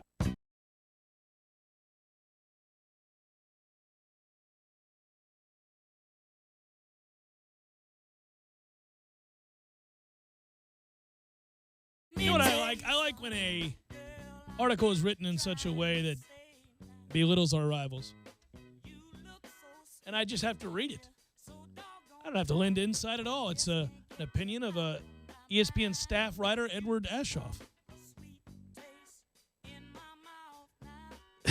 This is just, I read this and thought, well, yeah, that about sums it up. I don't know if Florida fans feel similarly, but here you go. Gary Clark hates the narrative. He detests the label it puts on his team. Defense wins championships, but it's just enough if the corresponding offense can't. It's just not enough if the corresponding offense can't score what the public deems to be an appropriate amount of points. That's the storyline Clark, a rising redshirt junior defensive lineman, and his fellow Florida Gators are married to. Florida might have one of college football's premier defenses, back-to-back SEC East titles under a brand-new head coach. But because the offense has been stuck in the mud during that span and for nearly a decade, the Gators aren't taken seriously nationally or even as SEC contenders. Those are the written words. I did not. What's false about that? Quote, "It pisses me off, man," Clark told ESPN. "It sucks to hear that. Not a lot of people have respect for us. It bothers me. Everybody has an opinion, but when it comes down to it, we end up winning the East. Everyone still doubts us." Yes, because the East sucks just like you guys. Somebody has to win it. They're the tallest midget.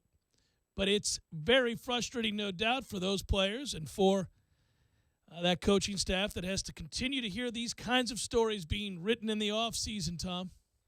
Oh, yeah. Consecutive trips to Atlanta, and the Gators got was this sinking resentment. That's all they got. If you were new to the sport and were transported to Gainesville, Florida, you'd think the program was in ruins. With the unenthusiastic fan reaction to Florida's back-to-back East titles and 19 wins over the last 2 years, you'd think the Dark Ages were descending on the Sunshine State's self-proclaimed flagship school. Florida is getting the universal side-eyed side eye because the product on the field hasn't been good. It's stale. I'm reading an article. So he went with self-declared flagship Well, that's school? true. No, but I mean, he went with that. Yeah.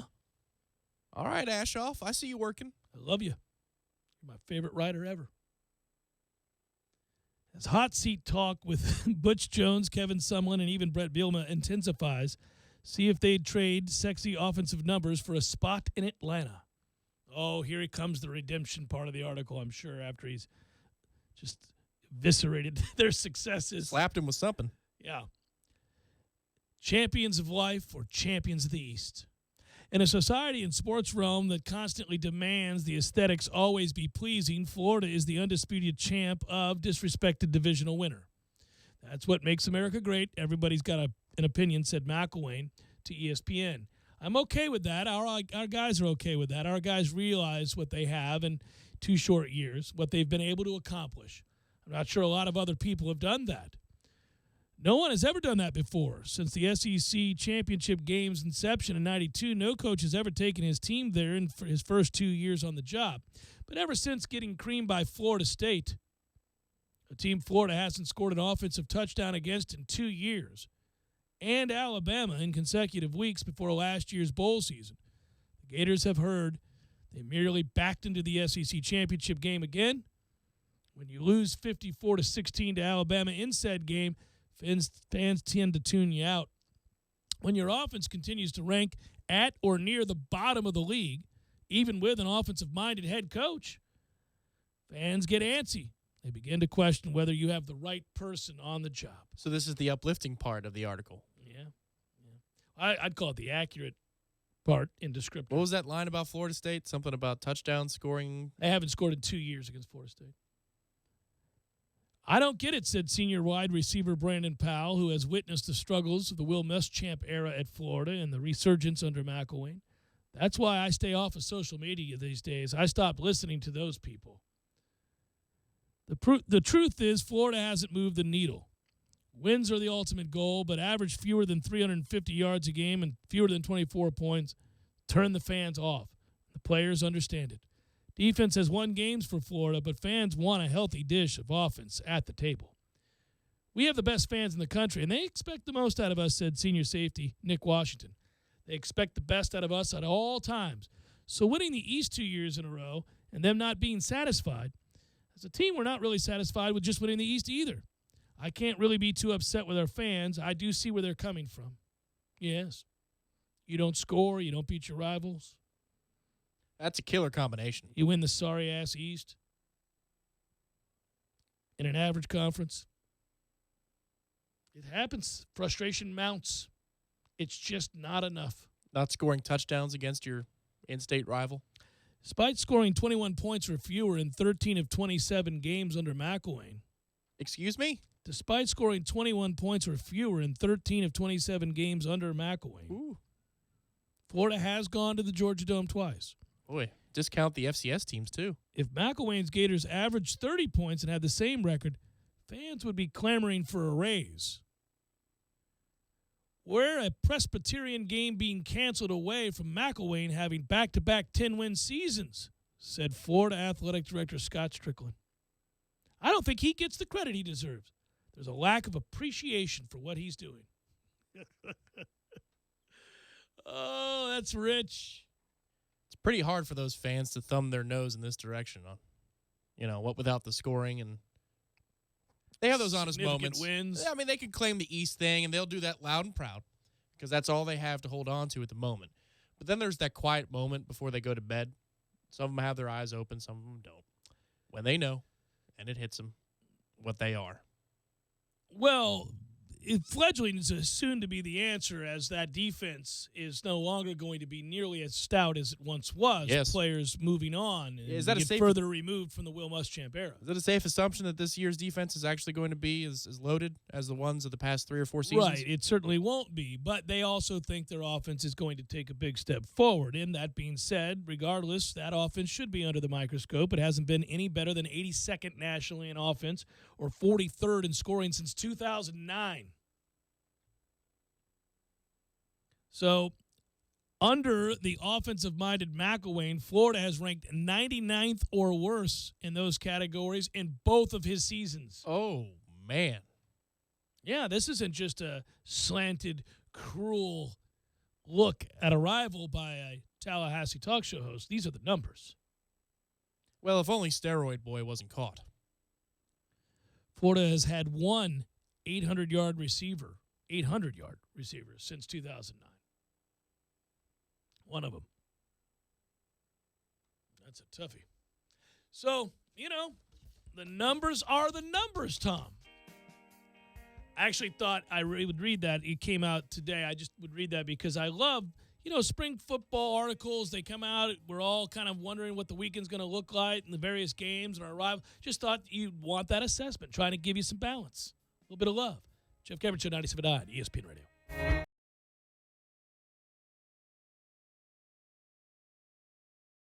When you're in need of auto repairs, look no further than Nice Tire and Auto Service. Nice has been in business for 16 years with long-term, knowledgeable sales associates. They have the latest wheel balancing machine in the industry. And for passenger vehicles, they service AC, brakes, suspension, tune-ups, and much more. Never sit through a long wait. Nice Tire and Auto has 10 service bays to get you back on the road quickly. If you have tire problems, check out their large inventory with various Goodyear and Michelin tires. Nice Tire and Auto Service, 4792 Bluntstown Highway, 574-4100. You put your mower through a lot. All that back and forth can add up to thousands of miles. That's like mowing cross country. Gravely commercial mowers are built for all-day performance, helping you get the job done mile after mile. Gravely, built to mow the distance. Get your Gravely motor only at TNT Supercenter, your one-stop shop for work or play. 14585 Highway 19 South, Thomasville, Georgia. TNTSupercenter.com. The house a lot cooler. Choose the proper AC fan setting. Put it on auto, not on. Auto saves energy, on runs continuously, and that runs into money. And while you're at it, schedule a free energy audit with the City of Tallahassee Utilities to identify low-cost and no-cost ways to make your home more energy efficient. You'll save energy, water, and money, and you'll help the environment too, because after all, it's all connected. A message from the #1 public utility in America. Learn more at talgov.com/YOU. Dale Earnhardt Jr. Buick GMC Cadillac is back at it, supporting the High School Scholar Athlete of the Month on 97.9 ESPN Radio. Listen every Wednesday to hear our monthly winners. Check them out at Dale Earnhardt Jr. Buick GMCCadillac.com. Milwaukee specials are heating up at Cornerstone Tool and Fastener. M18 Fuel 2-tool combo kit, $100 trade-in plus free brushless sawzall. Hurry up while supplies last. This great deal ends soon. $100 off most Milwaukee M18 Fuel kits. M18 Fuel, upgrade, outwork, outlast. Cornerstone Tool and Fastener, the largest Milwaukee selection in the area. Big store pricing with local service. 2 locations to choose from: 1110 Stuckey Avenue and 3269 Crawfordville Highway. Tallahassee location open on Saturdays at 8 a.m. until noon. Call them at 580-1200 or online at ctf.nu.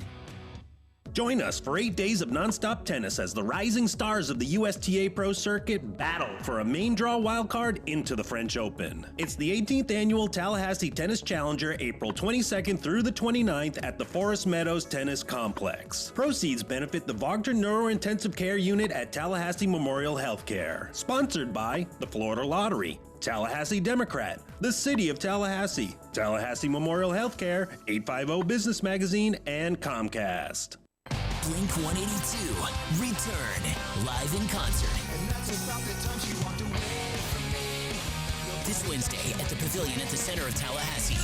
With special guests, The Naked and Famous, and Waves. Get tickets now at the box office or online at tallypavilion.com.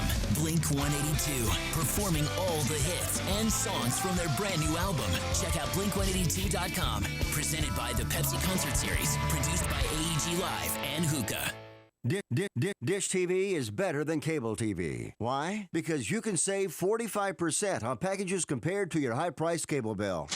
Wow. Take those giant scissors out and cut the cable and save with Dish TV. Plus, you get a free DVR upgrade to record your favorite shows and free installation. And with Dish Anywhere, you can watch TV for free on your mobile device. Act fast. You can save hundreds of dollars. Does your cable company do that for you?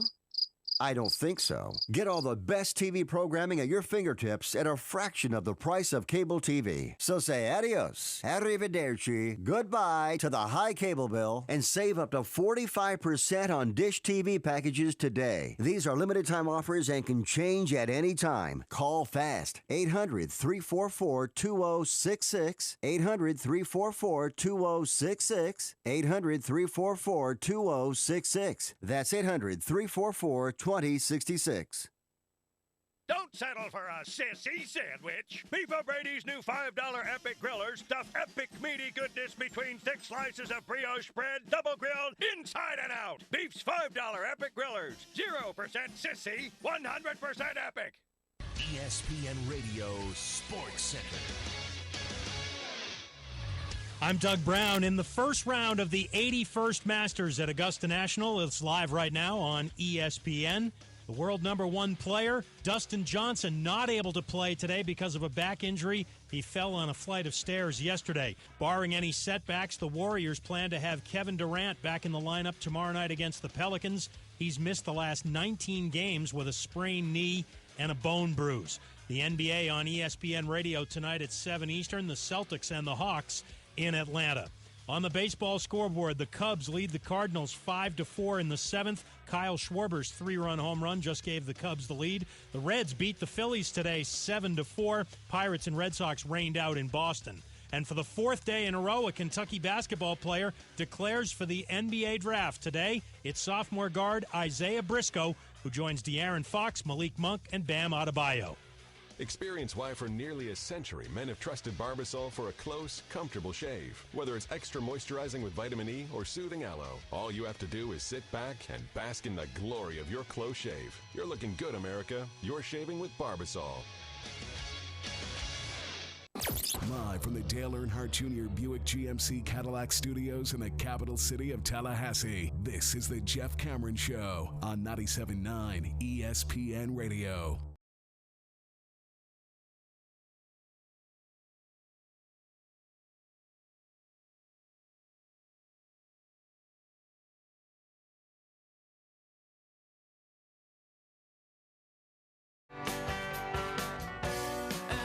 That is a bizarre story. The Reds pitching prospect Ian Cole suspended 50 games after violation of Major League Baseball's minor league drug program, and the team says it's concerned after a video appeared on social media showing him using drugs.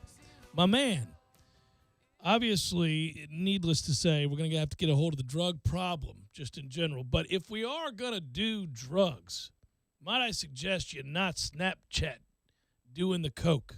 That's not what you do. Get it together, guys. That's not what you do. I get it. I'm not taking the role of moralist here. I need you just to use your common sense. Like if I'm the agent in this situation, I'm very concerned for my client for lots of reasons. It appears he might have a problem with drugs, having already been suspended for testing positive for, drugs. And then he gets caught snorting coke with a Snapchat. I don't even know how Snapchat works. I'm going to guess you point your camera and you hit record and you show it to people. And then it's up there for a brief period of time or whatever that is. The appeal of Snapchat, I suppose, Tom, is that your friends who follow you on Snapchat see it, but nobody else does, and it goes away after a real short period of time? Yeah, only the friends that you send it to. It's really about, looking at me and what I'm doing right now in this instant. Sometimes it's illicit. Sometimes it's, you're just driving by a landmark and you want people to know that, hey, look, I'm outside Tropicana Field right now, guys. And there's a sticker that says I'm in St. Petersburg. Isn't that cool? Right, so that's how that works. Yeah, right? So it's really just dumb. So they say they're working to get him help, as one would, but there are 4 total videos that were posted to his Snapchat account, and it appears they were recorded by a friend. For the record, he's the 5th round. He was a 5th-round pick by the Reds back in 2015, and he was playing in the Pioneer League when he got in trouble the first time. He's going to miss the majority of the season. The season's only 75 games long. He's suspended 50 games. And then now this video comes out, and obviously we got a situation. Man, I just don't get – like we always I admit I certainly come across as the curmudgeon, as the old man, the get off my lawn guy, whatever you want to call it. But I don't have Snapchat. I'm not saying that you shouldn't have Snapchat. I'm just saying you shouldn't use Snapchat while you're snorting cocaine. And if you are using Snapchat while you're snorting cocaine, don't film yourself snorting cocaine. Film something else in the room. Stop using Snapchat to bust your own ass. There is no filter here, man. And as the senior ambassador to the millennial generation, unfortunately, even I look back because they have like the little, you have memories today on Facebook. Yeah, they do that all the time, yeah. And I see the statuses that I put up in 2011, 2012. And you get mad at yourself, don't you? Well, just that I post 3 or 4 a day. And I go, well, geez, listen, I'm glad you learned, but you had to learn a lesson, pal. It's just that there is no filter about I have to share every thought I have. And the only, equity I have in this world is how many followers I have, how many likes I get for every post I make, or how many people I can send a Snapchat to, or they have to see what I'm up to. And including, in this case, doing lines of cocaine. Here's where it's going to be a problem for organizations, and not just sporting ones, but business ones. That happens, number one. Right. Number two, remember the Antonio Brown problem this year? Yes. Remember the problem in the LA Lakers locker room? Yes. I mean, hell, the video of Jabril Peppers, right? Yes.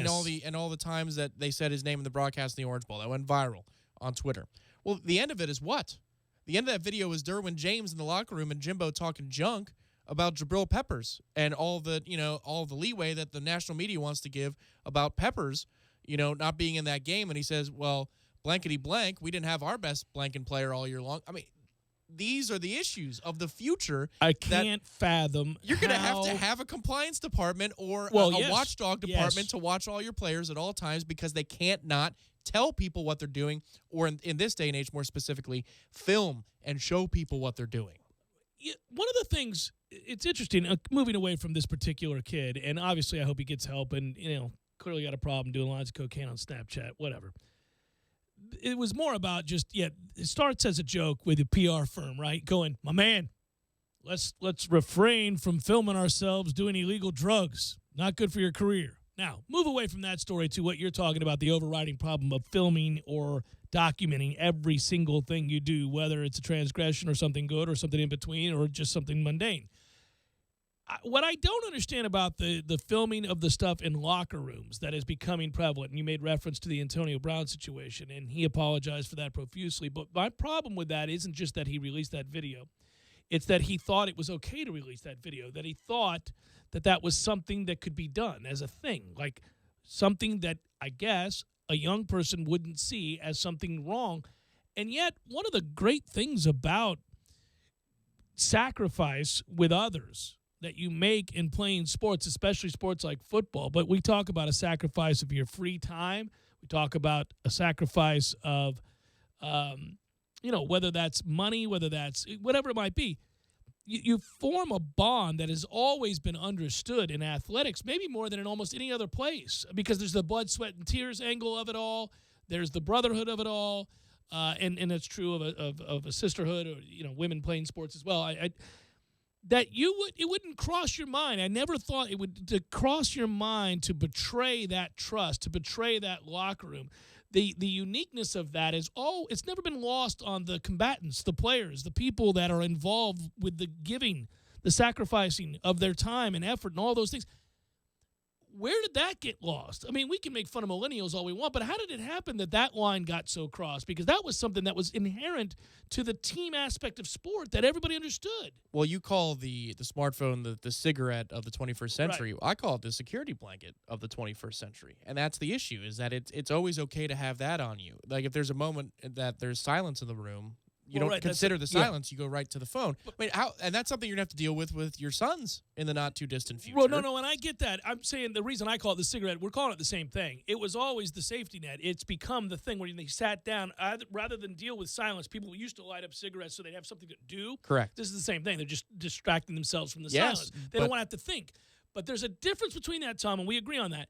But there's a difference between that and violating either the privacy or the kind of agreed upon, the social contract that's involved in these mini communities that are locker rooms, if you will, where I don't film you saying something that I know would be politically incorrect as you make a joke that I know is tongue-in-cheek. Which I never do. And then show it to the world. Sure. Because I know how it's going to be perceived, and I know that would be a violation of the code. Like, it just doesn't happen. But we're seeing lots of cases of this now. It's bizarre. I think what we're seeing is a case of a fundamental lack of understanding that that's the code. That's what I'm talking about. That privacy is a thing. Sure. Listen, man, I'm telling you, for example, remember when the Yeti, the college kids are on the Yeti and all that kind of stuff. I forgot about that. Yes, Has that gone away? No, I don't know if it has. I've looked stopped at it looking in a at couple it. of Yeah, years. yeah. But because Johnny Manziel was on the Yeti even after he Every graduated. day, He was on the A&M Yeti because it's by school. It's almost like Facebook in that sense. It's like by school networks. Right. And the kids would respond to him, say, Johnny, get some help. It was Christmas a couple of years ago that he was, showing himself in his billiard room getting tanked. But I mean, all that is, for the most part, is kids either asking if anybody is ready for illicit activity, or showing that they're doing some illicit activity, or showing that they have wads of cash in their possession for whatever reason. I mean, that's the issue here. But that's a common thing in the youth culture. Even though we're in the same generation, it's like the exponential increase of social media outlets is incredible in the last 15, 20 years. And that's what coaching staffs, organizations, front offices have to deal with. Man, they have to be ready for this. It's got to be unbelievable. You're right. You've got at least it's creating work, I would think, because honestly. Oh, hell yeah, it is. Oh, if I'm a football program, Jimbo doesn't want to be dealing with Twitter and Facebook, and he especially doesn't. He probably hates that, loathes it. I can't imagine a guy like that. I'm with you on this one, Coach. But what I would say is, I was damn sure would have a young guy on my staff whose job it was to monitor to make sure my guys weren't saying, filming dumbass things especially the way the media treats big-time athletic programs. Sure. Yeah. It was Facebook, Twitter, and Instagram maybe, 3, 4, or 5 years ago? And now there's all these other outlets. It's not like Snapchat didn't exist 4 or 5 years ago, but I'm saying the prevalence I've of it. literally never used Snapchat. Can you tell me, am I right on that? No, you're right. It's a temporary video message that you post. I would think it'd be for sexting. For the most part. I think almost all these things I read about are for people who are sexting, right? Many to most of them. I would think. Okay, yes. Yeah. Even Twitter has a culture. It's Right. incredible. But, I mean, Lee Gordon had that I don't job. have daughters. Lee Gordon had that job. You know what I mean? And that's what he did, yeah. It could only have increased in the last few years, but the media literacy idea, awareness where idea, you go to speak. where literally they catfished Michigan. They made national news. They catfished Michigan with a fake girl account and was hitting on the football players and looking for friend requts. And then Sliding from that account, into her DMs. correct. And You from like that that? account, you can see that is a term that the kids use. Not to mention some actual dating apps that they cut to the chase, not like these half measures of Twitter and like Instagram. Tinder, there's just basically and Kick, I think, is the other one too. There's a Kick. I haven't heard. I believe that's right. Okay. Yeah, but oh god, yeah. I mean, there are outlets galore. It's an incredible subculture, but you have to employ people like that are even more with more expertise than Lee and his group had. What a 4 and bizarre 5 years job, ago. right? Like it's a disgusting job. It's like a peeping Tom job. Well, yeah, but in order to protect the program, the university, the players, the kids against themselves. I mean, imagine walking into that room and going, hey, Jerry. You have to have listen, the 21st century's Wilford Brimley from the firm. I do think it would be awesome to have the conversation, like or at least to be present to see it, just to watch it from afar. How embarrassing! Or I want to see, would they even be embarrassed? Like if you were to pull a kid aside and say, "Now listen, Jerry, this is what I do. You may not know me, but I'm hired by the university. I work within the football program. You don't see me on a day-to-day basis because I'm not out on the field. I'm not a trainer. But what I do is I monitor your all's social account activity because, because of what you posted last night, for example, Jerry.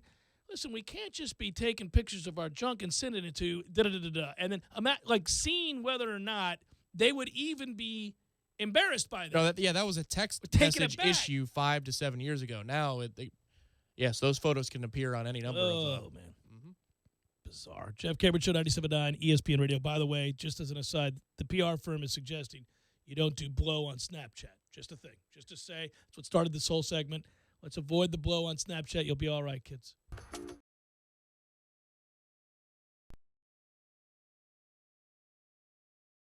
When you're in need of auto repairs, look no further than Nice Tire and Auto Service. Nice has been in business for 16 years with long-term, knowledgeable sales associates. They have the latest wheel balancing machine in the industry. And for passenger vehicles, they service AC, brakes, suspension, tune-ups, and much more. Never sit through a long wait. Nice Tire and Auto has 10 service bays to get you back on the road quickly. If you have tire problems, check out their large inventory with various Goodyear and Michelin tires. Nice Tire and Auto Service, 4792 Bluntstown Highway, 574-4100. You can tell a lot about a tractor by its warranty. That's why Mahindra makes the toughest tractors on earth. With steel, not plastic. Backed by the industry's best limited powertrain warranty, period. Not 5 years, not 6 years, but a full 7 years on select models. No wonder the other guys are green with envy. No money down, 0% interest, and no payments until July. Available at TNT Supercenter. Also, your headquarters for the best in retro gaming. Atari 2600, original Nintendo, Super NES, or Sega Genesis, you name it. They got it at Games for Less. Games for Less, the Super Walmart Shopping Center on Appalachia Parkway. Give them a call today at 850-219-3535. That's Games for Less. It's Spring Black Friday at the Home Depot, where right now 4 bags of Earthgrow colored mulch are just $10. It helps retain ground moisture and protects your plants, keeping its rich color for up to 12 months. In shades of red, brown, or black that'll really set off your garden or spring from the ground up. Get Spring Black Friday prices on Earthgrow colored mulch. Right now, 4 bags for just $10. Only at the Home Depot. More saving, more doing. Valid April 6th through April 9th while supplies last. Limit 60 per customer. I have to get to sleep. Tom had a stressful day, and now he can't shut down at bedtime. Need sleep. To fall asleep fast, millions of people turn to Unisom sleep gels. They're non-habit forming and quickly help you sleep soundly so you wake recharged. Tom?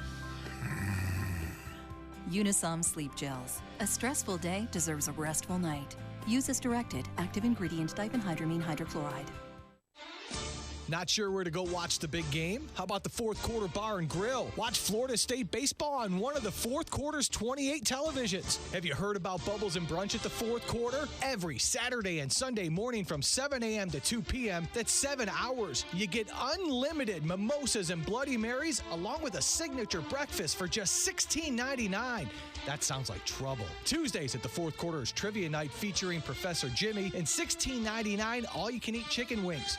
Wednesday, it's Taco Night, $2.25 margaritas and $5 Long Islands. What about lunch? Well, the Fourth Quarter Bar and Grill has a huge lunch menu featuring 18 different items for just $6.99, and that includes a drink. Stop in at 2033 North Monroe Street. It's Tallahassee's favorite hangout, the Fourth Quarter Bar and Grill. Parker Brothers Roofing says don't play games with your roof. Protect your home and your family. The Parker Brothers tell you the truth. We'll fix your roof, 'cause it's what we do. With quality, integrity, and pride. Parker Brothers Roofing, professional every time. Stay safe and dry inside. Hey, I'm Travis with Parker Brothers Roofing. Some roofers are like a bad boyfriend. They make lots of promises, but in reality, they're just cheap. They don't own up to their mistakes, and they leave you with a lot of regret. Parker Brothers Roofing stands behind every installation, and if a mistake is made, we own it and fix it. Our customers never have to worry about being left behind for the next job. At Parker Brothers, it's quality that builds our quantity. Call us at 656-8112. Parker Brothers Roofing, professional every time. Stay safe and dry inside. License number CCC 049350. At Auto and Tire Super Service Center, their goal is to keep you safe. And right now, when you buy your tires from them, you'll receive free road hazard protection, free tire rotation for life, free interest for 6 months, and a free oil change. And right now, get a $70 Visa gift card with the purchase of a set of Michelin tires. So when you need tires, head on over to one of their 5 Auto and Tire Super Service Centers, locally owned and operated, and serving Tallahassee for nearly 40 years. You're listening to The Jeff Cameron Show on 97.9 ESPN Radio.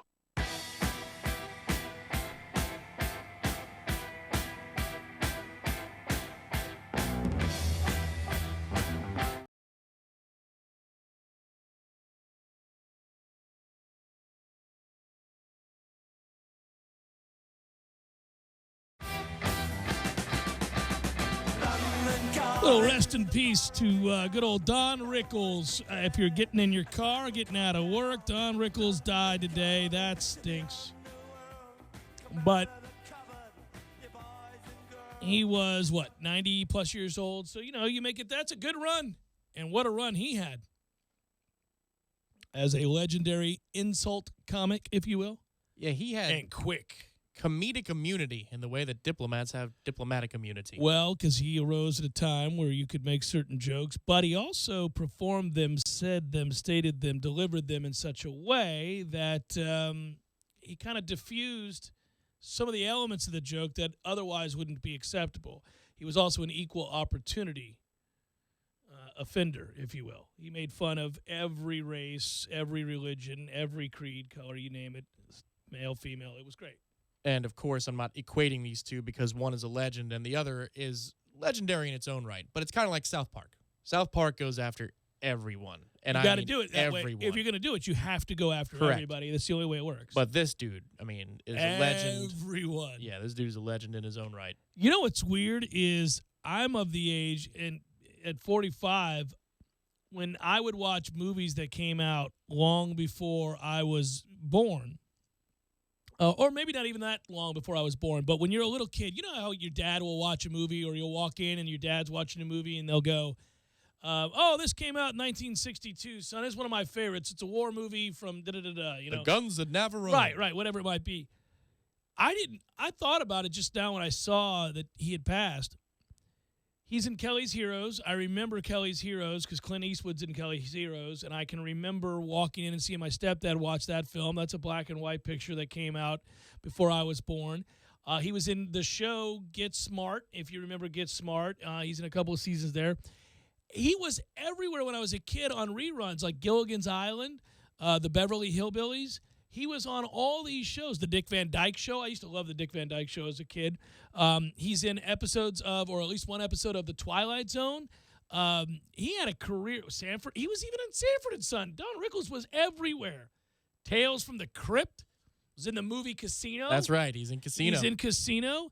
He was he played a character in Toy Story 3. That's right. Remember that? Mr. Potato Head. Yeah, man. What are you looking at, you hockey puck? Right. Which is his joke, but then there was the literal hockey puck. Right. And it was, he was everywhere. And Mrs. Potato Head was played by the lady who played George Costanza's mother. George, Yeah, which was perfect for those two. They could shout at each other. Yeah, but so the point is, Don had he was obviously an iconic TV and film actor and comedian, and also had a cool life in that he was friends with all of the crooners and the mob. Yes. Which is why he's in Casino. Which is also, and he's good in the role because... And then he goes on, I forget what late night show it is, a variety show. Well, for years he did Carson. It was hilarious. But Sinatra was being interviewed, and he makes Sinatra uncomfortable because he talks about, his mob connections. Mob connections, yeah. Live on television. Well, he did that with all those guys. Yeah. The Brat Pack, he did the Rat Pack, he did all of that stuff, and he would make those references. It was weird because he could live in that world and then come out of that world and actually talk about that world in a comedic way, and people would embrace it because it's done. He's fine. They're just jokes. But people got uncomfortable. Yeah. So rest in peace, Don Rickles passed today at the age of 90. See, that's one of those ones where, well, I'll tell you about it in a second. I want to talk about something that we saw at the Masters today that kind of, rubbed me wrong. I mean, I get it. Arnie passed, but the way they talked about it this morning was just kind of odd to me. I'll touch on it in a second.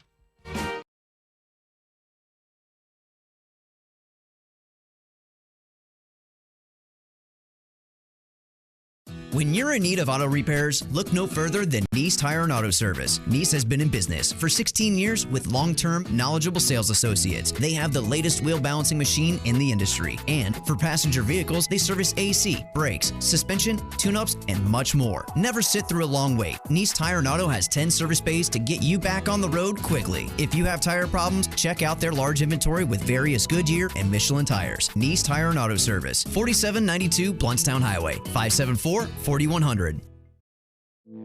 You put your mower through a lot. All that back and forth can add up to thousands of miles.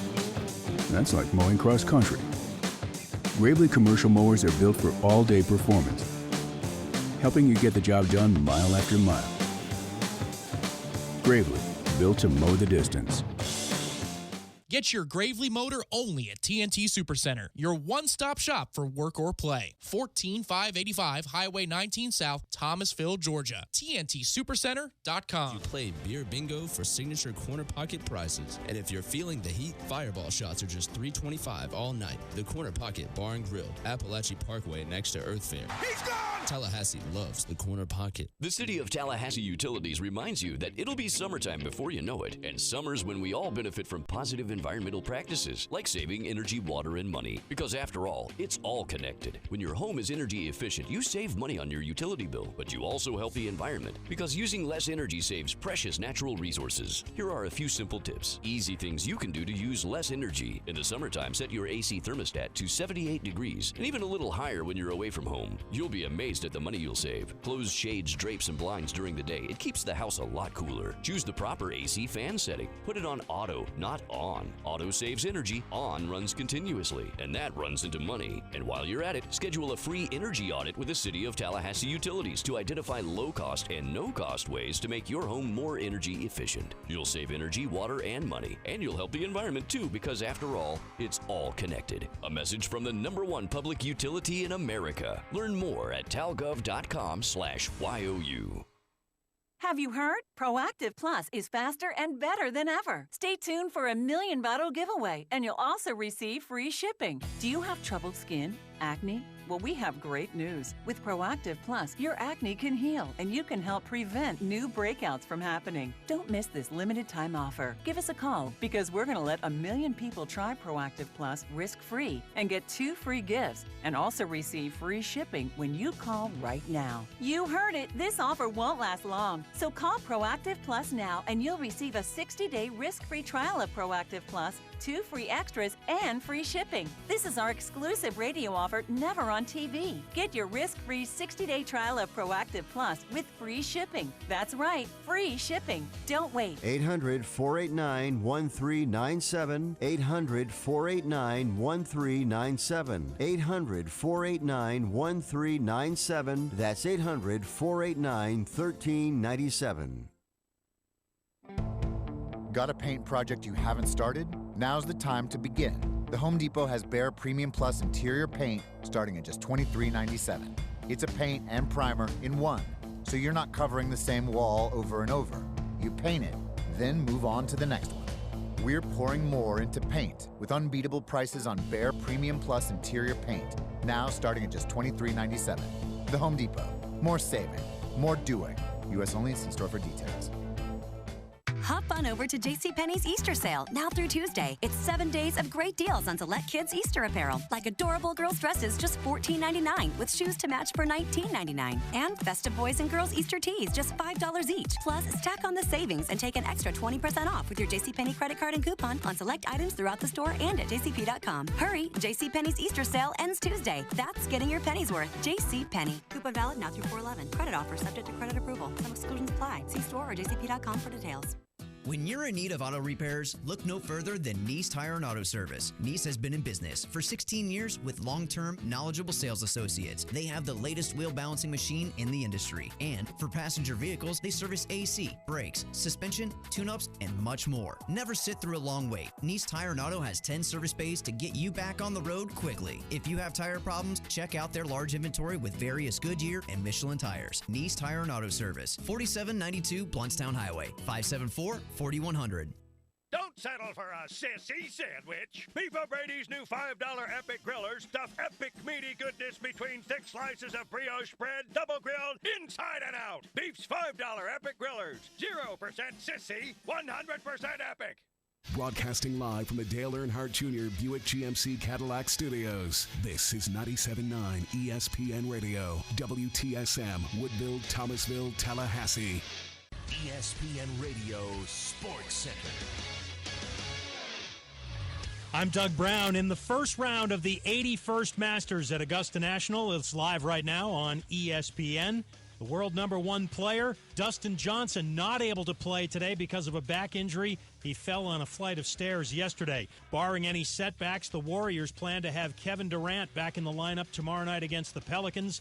He's missed the last 19 games with a sprained knee and a bone bruise. The NBA on ESPN Radio tonight at 7 Eastern, the Celtics and the Hawks in Atlanta. On the baseball scoreboard, the Cubs lead the Cardinals 5-4 in the 7th. Kyle Schwarber's 3-run home run just gave the Cubs the lead. The Reds beat the Phillies today 7-4. Pirates and Red Sox rained out in Boston. And for the 4th day in a row, a Kentucky basketball player declares for the NBA draft. Today, it's sophomore guard Isaiah Briscoe, who joins De'Aaron Fox, Malik Monk, and Bam Adebayo. Experience why for nearly a century men have trusted Barbasol for a close, comfortable shave. Whether it's extra moisturizing with vitamin E or soothing aloe, all you have to do is sit back and bask in the glory of your close shave. You're looking good, America. You're shaving with Barbasol. Live from the Dale Earnhardt Jr. Buick GMC Cadillac Studios in the capital city of Tallahassee, this is the Jeff Cameron Show on 97.9 ESPN Radio.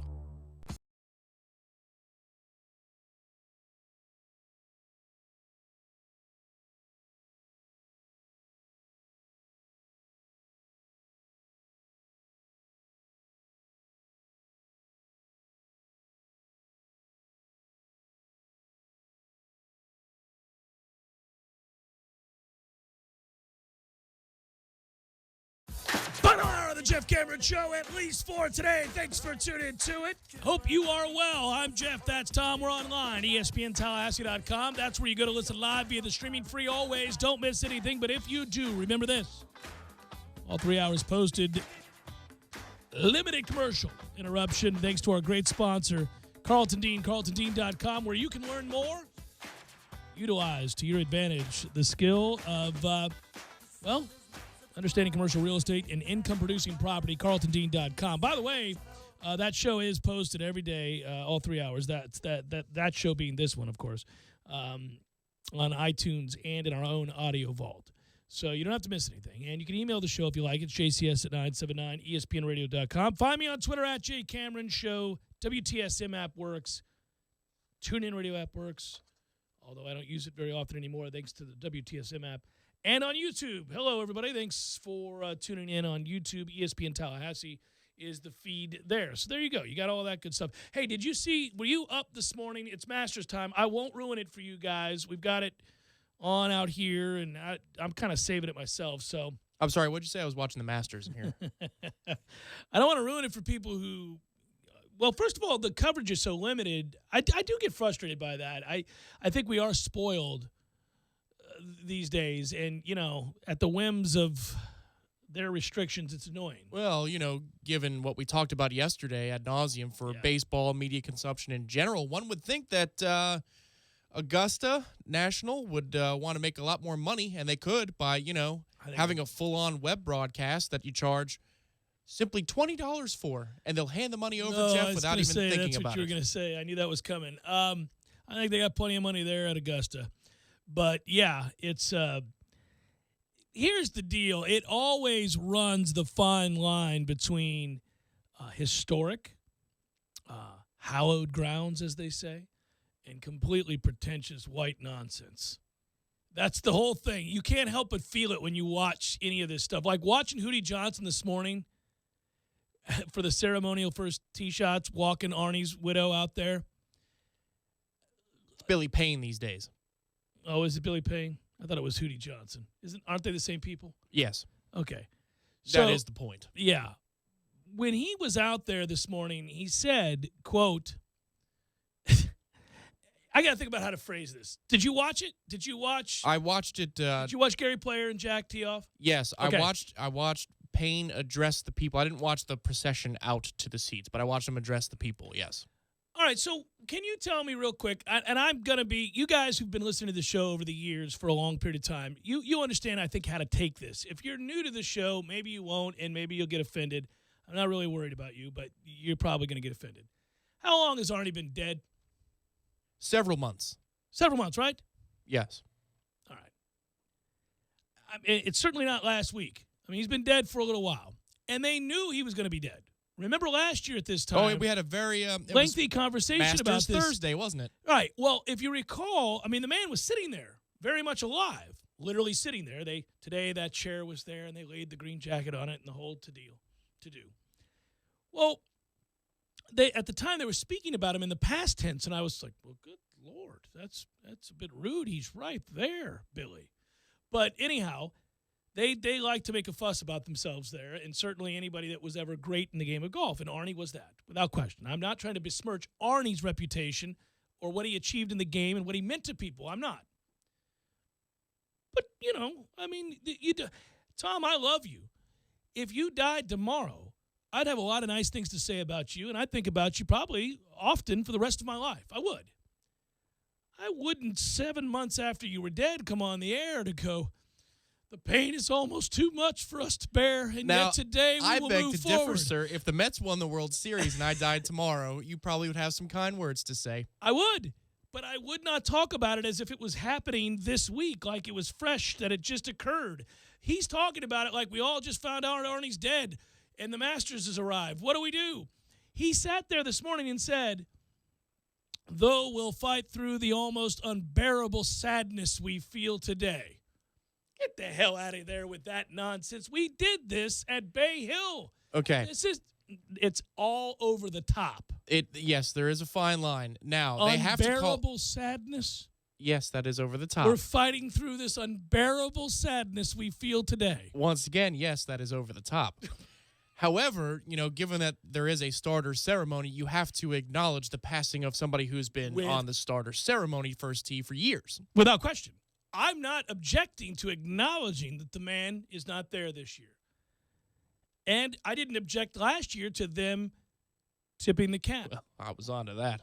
But we all noted that they were speaking about him as if he were gone already a year ago. That was the confirmation of my suspicion, which was at Bay Hill last year when Jimmy Roberts did the interview. Jimmy Roberts looked like he was reading him his last rites, not asking him questions about this year's Bay Hill. So here's my point, is it goes from being a respectful nod to a past champion and, well, not just Hall of Famer. I know where you're going with this, and you're right.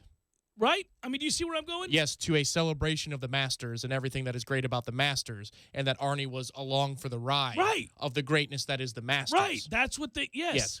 Yeah. And when he does it, it just doesn't, I dare to say, it doesn't feel genuine.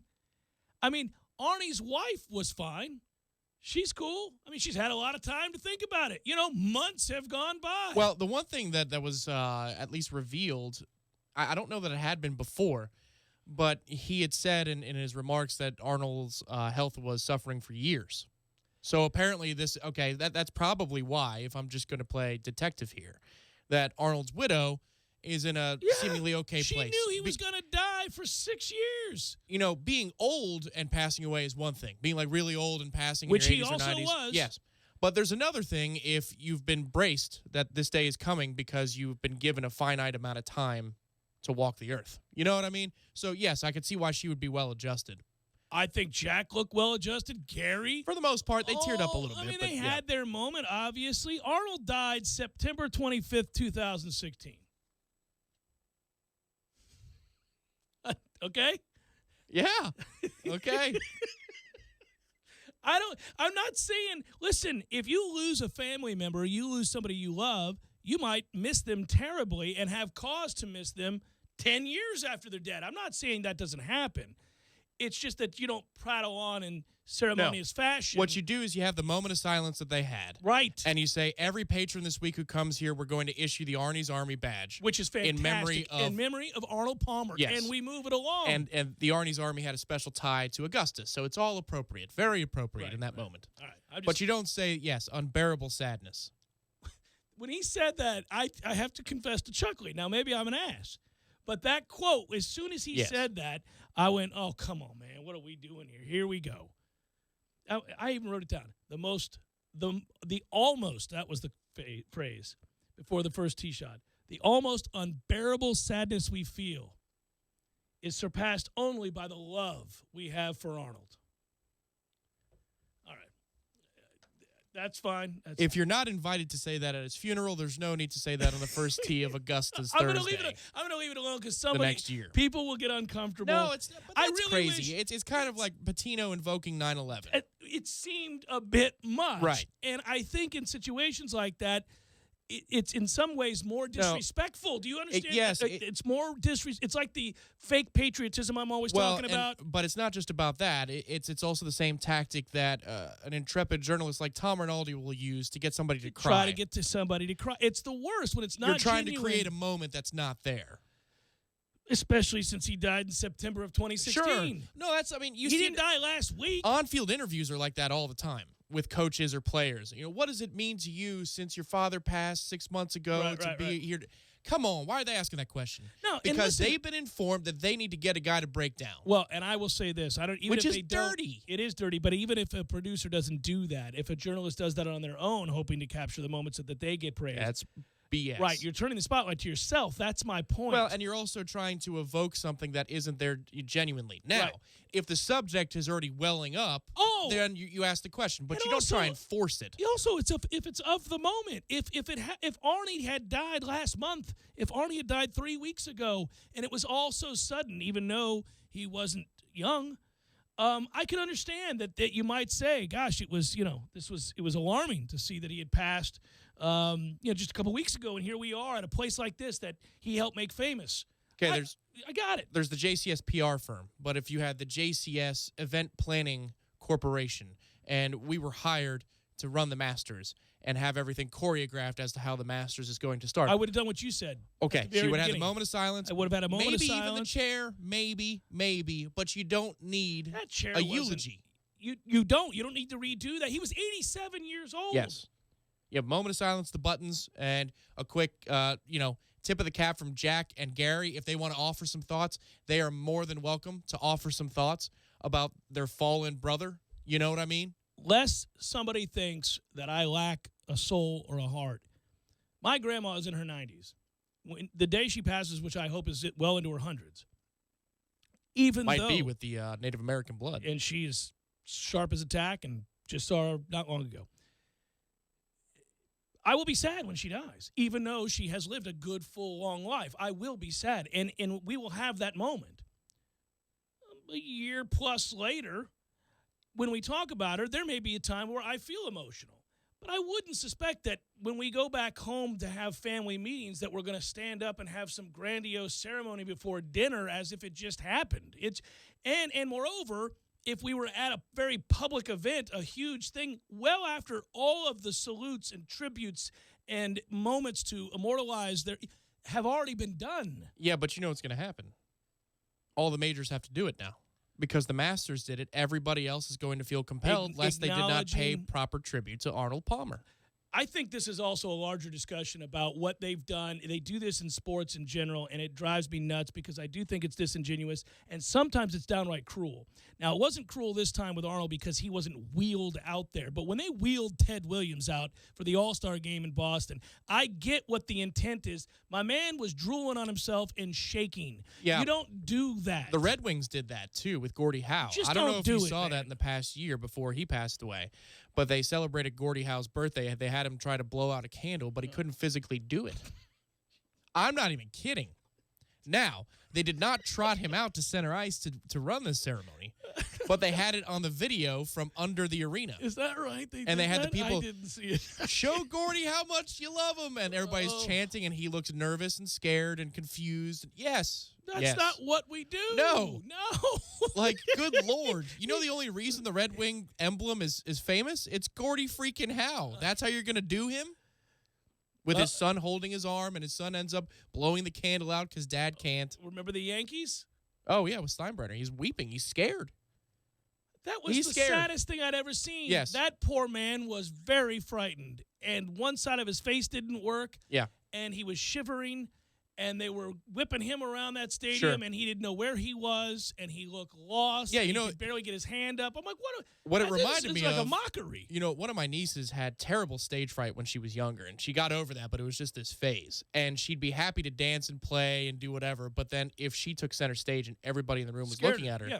this washing over of the realization that everybody was looking at her would happen, and she would just, I mean, I'm talking about wail. She would get so scared. Wow, yeah, it's terrible. That's what I think of when I see Right, these right, old right, people right. trotted Yes, out there. being used. Yes. Being used Yes. for a marketing ploy. Mm-hmm. That's what I mean. And so, again, I know Our I can thanks come across. to our great friends IBM for being here today as we celebrate Arnold Palmer. They didn't No, actually they didn't do that, but that they quickly. did. They were kind of propping up the and I get Well, brace yourself because they're gonna show it on Saturday and Sunday with Jim Nance. So if you're a weekend Masters watcher, you don't really tune in today or tomorrow. You're gonna see it each day with the piano in the background. I've got no problem once again, and we're gonna move on. But them honoring Arnold Palmer. It's a good open. Well, I'm just saying, them honoring Arnold Palmer is fine. You should honor Arnold Palmer at the Masters of the game. ceremonial tee shot. I got it. He didn't die last week. You don't get up there and say, as we fight through the almost unbearable sadness, ain't nobody up there feeling sad today. We're celebrating the start of the Masters. That guy's been dead for a year. Let's go. I think I'm a little closer to the center of the spectrum than you are, but we agree on the principle of the matter. I don't know if I'd say, get on with it, Billy. Let's go. Dude's been dead since September. Just that. During the moment of silence. We've already, but also the Masters used to subject these poor old guys, have guys rolling out there firing tee shots 20 yards left into the faces of the patrons. They can't even stand up there and hit their shot anymore. What are we doing? No, if you're there for the opening ceremony, don't stand more than 20 yards to the left or right of the tee box. I'll tell you what I did like. Jack firing one down pretty close to the middle and staring it down, making sure. Did you hear the sound of it? Yeah. Oh, yeah. No, he can still swing it. He downplayed it. He wasn't sure. He said, I don't know. Yeah. But well, then, no, it was hard for him to get loose, and then, yeah. Hey, by the way, Jack Nicklaus II joined us last night, and we've got the audio from it. He was on the bag in 86. Now, we're not going to play it today. We'll play it some tomorrow. Really cool stuff. He was on the bag in 86. By the way, it was the first time he had ever caddied at Augusta, was 86. Imagine that. Now, he'd been caddying for his dad since 76. Because he thought it would be an unceremonious 4 days with Dad. Right, and then that happened. It was a really cool interview that Trey and I did. And anyhow, we'll have it on the Jeff Cameron Show, some of it anyhow tomorrow. By the way, he sounds just like his dad. It's uncanny. It's really, really bizarre. All right, well, I wanted to get to some stuff about spring practice. We finally got something. Now, we touched on it earlier in the show, but for those of you just hopping in the car in the 5 o'clock hour, we want to play Number one, breaking news, Arnold Palmer has dead. left us. If you didn't know, Arnold Palmer's dead now. Please, as you drive home, try to get past the almost unbearable sadness you feel. But anyhow, that said, when we come back, we'll hear from Jimbo, who's very much alive and is discussing spring football. It's Jeff Cameron Show, 97.9 ESPN Radio.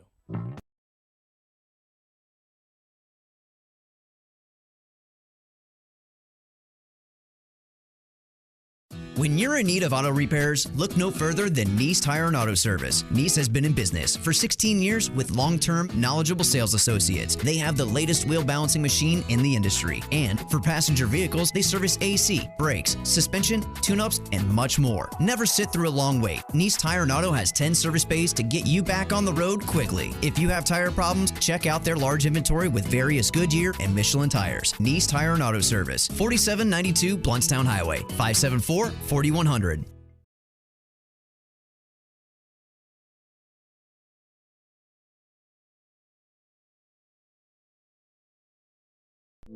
You put your mower through a lot. All that back and forth can add up to thousands of miles. That's like mowing cross country. Gravely commercial mowers are built for all-day performance, helping you get the job done mile after mile. Gravely, built to mow the distance. Get your Gravely motor only at TNT Supercenter, your one-stop shop for work or play. 14585 Highway 19 South, Thomasville, Georgia. TNTSupercenter.com. And fix it. Our customers never have to worry about being left behind for the next job. At Parker Brothers, it's quality that builds our quantity. Call us at 656-8112. Parker Brothers Roofing, professional every time. Stay safe and dry inside. License number CCC 049350.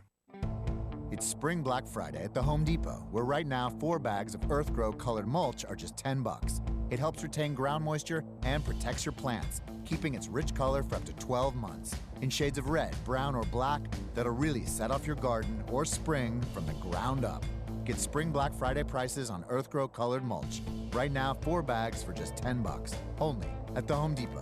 More saving, more doing. Valid April 6th through April 9th while supplies last. Limit 60 per customer. I have to get to sleep. Tom had a stressful day, and now he can't shut down at bedtime. Need sleep. To fall asleep fast, millions of people turn to Unisom sleep gels. They're non-habit forming and quickly help you sleep soundly so you wake recharged. Tom? Unisom sleep gels. A stressful day deserves a restful night. Use as directed. Active ingredient diphenhydramine hydrochloride. Commercial lawnmowers don't have odometers, but if they did, you might be surprised to see you could be mowing thousands of miles a year. That's why Gravely zero-turn mowers are built for the long haul.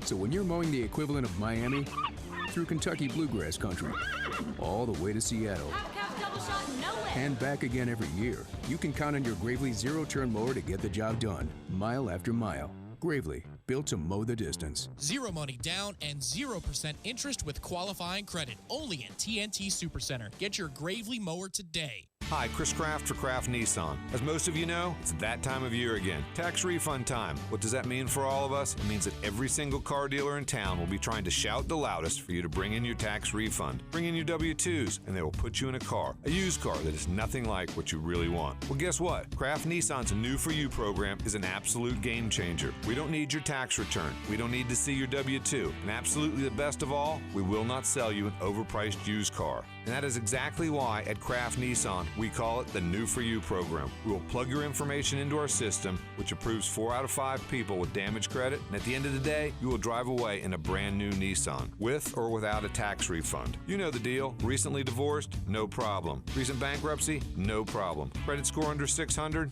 No problem. And it's not tied to taxes. Come see how easy it is for you to drive away in a new Kraft Nissan. And remember, if you don't see the Kraft tag in your car, you paid too much. Way too much. Kraft Nissan on Mahan Drive between Academy Sports and Costco. Miller's Tree Service, we go out on a limb for you.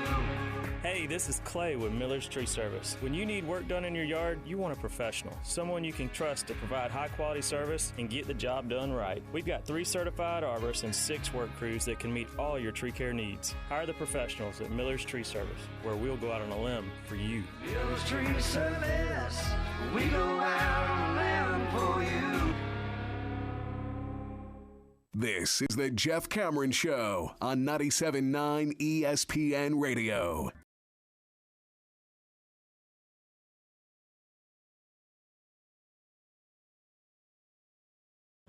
You know what's amazing? Speaking of the Masters,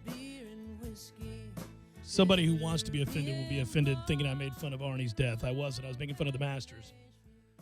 But that said, I'm looking at some of the numbers of past winners. You know what's remarkable to think about? In 1965, Jack wins at 271, minus 17. At 271 in 1965, that antiquated equipment, that's amazing. I know the course changes and so forth, but think about that. That's because if you look, I have a list of the winners every year. And, you know, first of all, you're seeing a lot of, you'll see 280, 283, 286, Jack in 86. You see 280, Arnold Palmer in 62, 284, Palmer in 58. Some of the great names in golf history. Tom Watson won at 276. Seve Ballesteros, Ben Crenshaw, Bernard Longer, 282. Larry Mize, 285. You can look at all these numbers. It's crazy. And then there sits Jack's 271 in 1965. Go ahead and put yourself up a number. All right, Jimbo Fisher gave to the press kind of a summary of where we're at with spring. And I, you know what? I'd love to believe it's because we in the press complained. I mean, I don't know that that's the reason. But if it got back to the coach that we felt like, you know, we don't know what's going on. There's no real buzz around spring because he's not giving us a lot right now. And also there have been a lot of players out. But moreover, it's just nice to get some sort of perspective on what he thinks the spring has looked like. I mean, because that's really been the bothersome part of this is just this idea that we don't know. Is it a good spring? Despite people missing, has it been productive? Have people gotten better? Are guys that are going to be vital to the success of this team playing well? You know, have you found your leaders? Is the toughness being instilled? and he kind of gave a spring overview. This is Jimbo. He was asked about spring yesterday, and here's about 30 seconds, and we've got more clips after this, but this just gives you kind of a look into his mindset here. Been pretty pleased. I mean, it's been a pretty physical spring. Most part, guys learning what to do and how to compete, and that's the thing. Understanding situations, how to handle clock situations, down and distance, field position. That's one of the main things I think kids of this generation don't get a lot of, and I think you got to educate them extensively on, because everything's like a no huddle deal. Everybody goes fast, but you got to understand situations, clock, and know when you really manage it at the end of a game, it's a whole different situation. So trying to get a lot of that done and still be physical and play the run in, run the ball. So I've been pretty pleased. Yeah, all right. So that sounded pretty upbeat, and if you watch the video that accompanies it, you'll see he seems. I think he seems to be in good spirits. That, I don't know about you, but it put me at ease a little bit. That seemed genuine. I tend to engage in what I call Jimbo-ese and try to figure out, what he's really saying and reading between the lines. But there was nothing really to read between there. It seemed like a pretty positive assessment of what he's seen in spring so far. Now he jumps all over the place here, and we're going to jump all over the place here too, Tom. I want to jump ahead, since we're talking about an overview of spring, to kind of what he sees as his view of the importance of spring. And he's asked later in the interview about spring football, because some teams are not doing it the same way that other teams are. Some are going to, apparently in due time, get rid of spring games, if you will. And he doesn't seem to think that that's a good thing. Here he is talking about that. No, I why you wouldn't?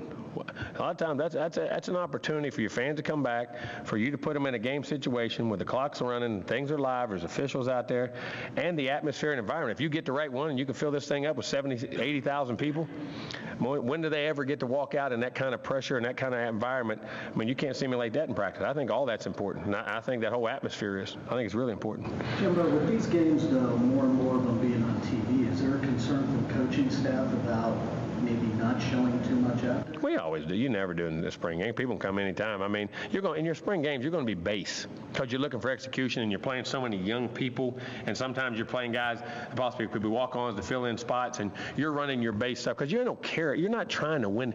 You're not trying to win the scrimmage. You're not trying to win the deal. You're trying to see guys play fundamentally hard, do things the right way, line up the right way, run your base schemes, be able to communicate, and get in a game-like situation. You're not trying to scheme it. In springs, you work on certain things, but springs aren't big scheme times. I mean, never are.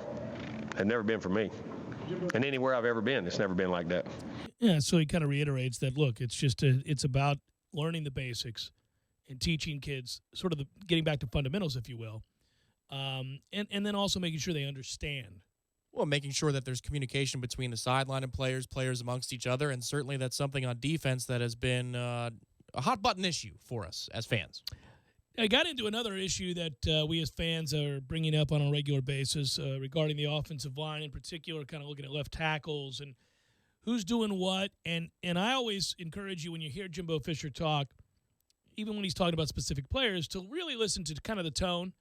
And that'll let you know if he's worried or nervous or excited about the potential of a young man or about what he's seen up to this point.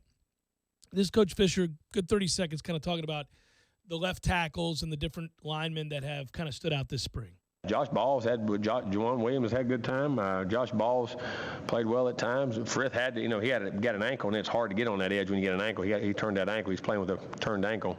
But he's been out there. Ricky, when he went over there a little bit, but we left him at right for most of the time. But they've all had their stretches. But I mean, they're blocking some pretty good guys now. I mean, Bernsey now coming off that edge. Bernsey ain't no fun now. He'll make you want to go to the other side. But if you're on the other side, he comes over there. I mean, he can rush, and Pugh can rush, and Sweat can rush, and there's quite a few guys in that group that can rush the passer. So they're getting plenty of good work. All right, so this is going to lead me to this. We figured the defensive line would be way ahead of the offensive line. Even if you had your starters out there, I feel like this defensive line is going to be a handful for a lot of people this year. It figures to be a strength of the team. And I think it's interesting that as he praised some of the play that he's received from the young guys on the offensive line, it immediately led him to talk about the edge rushers, which we've all been very excited about, not just because of what we've seen, but the potential, where they could go, just how good they could be, in the havoc they could wreak. And, Burns is one of those guys. Obviously, Sweat, you'd kind of figure this would be a money year for him. And I love that he's continued to talk about Pugh. Pugh was on the front row the other night, and apparently he has had himself a spring for the ages. This is Jimbo Fisher talking about Mr. Pugh. It seemed like last year Jacob Pugh seemed to take another step lately. How's he progressed? He's running upstairs now. He probably had the best spring of anybody we've had. I mean, been a super player. Done a tremendous job. Probably as good a spring as anybody on this team. What do you think clicked for him? Just being healthier? Urgency. Fourth year guy, been around, had some success, realized that, if I do things right and this is right and this is right and thinking right and everything's lined up, and I mean, I've been extremely happy with him now. He can do a lot of things. Big body, can cover you, can cover. I mean, great cover guy, can rush, can play the run, physical. I mean, I'm anxious to see how he played and can keep this thing going. Because, I mean, he has a chance to have a tremendous career, in my opinion. I mean, hopefully have a tremendous year for us, but extremely high on what he's been able to do. All right, let's take inventory. That was Irish Chaffel asking the question of WarChant.com about what he's seen from Jacob Pugh. But let's go ahead and take inventory of what we've heard here so far. It sounds like we have a coach who's in pretty good spirits as we lead up to this spring game. He liked what he saw in the last scrimmage. That's what it sounds like to me. And then when you get into specific players, and he's talking about guys like Jacob Pugh, who plays that buck position, if you will, there's a guy that I don't know. I get excited because we talk a lot about linebackers. He mentioned Emmett Rice later in that interview. He's talked about Josh Brown. Obviously, he's talked to Matthew Thomas. These are guys that they're going to need to play very, very well. And we've questioned some about the linebackers. Well, and you watch what he does from a motivational standpoint in the media with certain players at certain times. And Dontavius Jackson is one that he's using the media for. He to says, motivate. Yeah, he needs him to be more consistent and tougher. Yeah. Mm-hmm. Well, and he does that with guys he knows can play. Right? I mean, that's the thing. It's when he knows you can play and he expects that you got a chance to be really, really good, then he pushes you. And see, here's the thing about Dontavius Jackson. We all fell in love with him when we watched him last year because he's a big physical backer.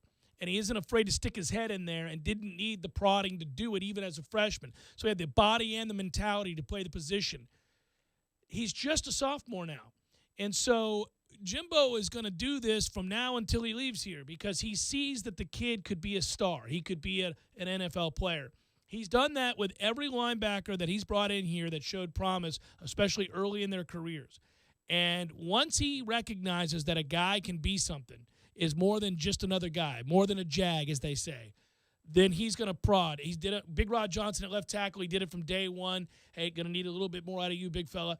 That has to do with a recognition of skill set, ability to contribute right now, and perhaps pushing them into either by way of example or both vocal and physical leadership, a role that he needs more guys to take on. Yeah, I remember he did that with Cam Irving, and that was somebody he flipped from one side of the football to the other, and he had mentioned a couple of springs out before Cam left here that he would be an NFL center.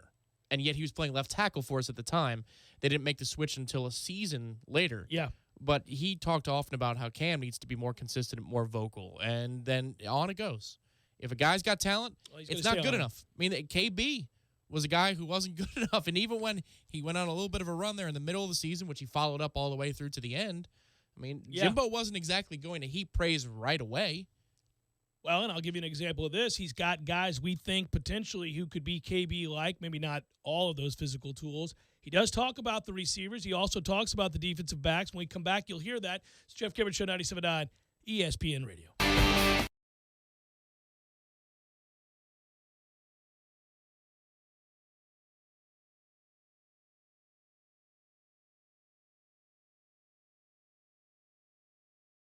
When you're in need of auto repairs, look no further than Nice Tire and Auto Service. Nice has been in business for 16 years with long-term, knowledgeable sales associates. They have the latest wheel balancing machine in the industry. And for passenger vehicles, they service AC, brakes, suspension, tune-ups, and much more. Never sit through a long wait. Nice Tire and Auto has 10 service bays to get you back on the road quickly. If you have tire problems, check out their large inventory with various Goodyear and Michelin tires. Nice Tire and Auto Service, 4792 Bluntstown Highway, 574-4100. You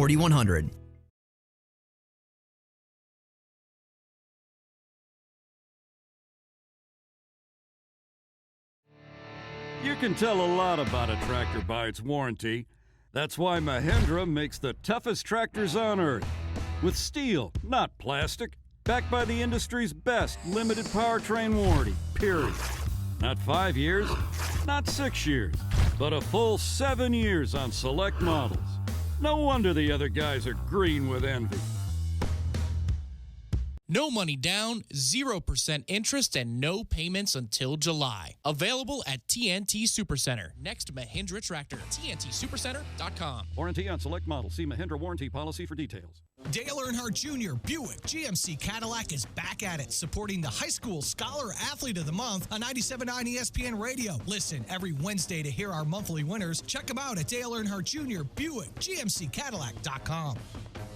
Have you heard? Proactive Plus is faster and better than ever. Stay tuned for a $1 million bottle giveaway, and you'll also receive free shipping. Do you have troubled skin? Acne? Well, we have great news. With Proactive Plus, your acne can heal, and you can help prevent new breakouts from happening. Don't miss this limited time offer. Give us a call, because we're going to let 1 million people try Proactive Plus risk-free and get 2 free gifts, and also receive free shipping when you call right now. You heard it. This offer won't last long. So call Proactive Plus now, and you'll receive a 60-day risk-free trial of Proactive Plus, 2 free extras, and free shipping. This is our exclusive radio offer, never on TV. Get your risk-free 60-day trial of Proactive Plus with free shipping. That's right, free shipping. Don't wait. 800-489-1397. 800-489-1397. 800-489-1397. That's 800-489-1397.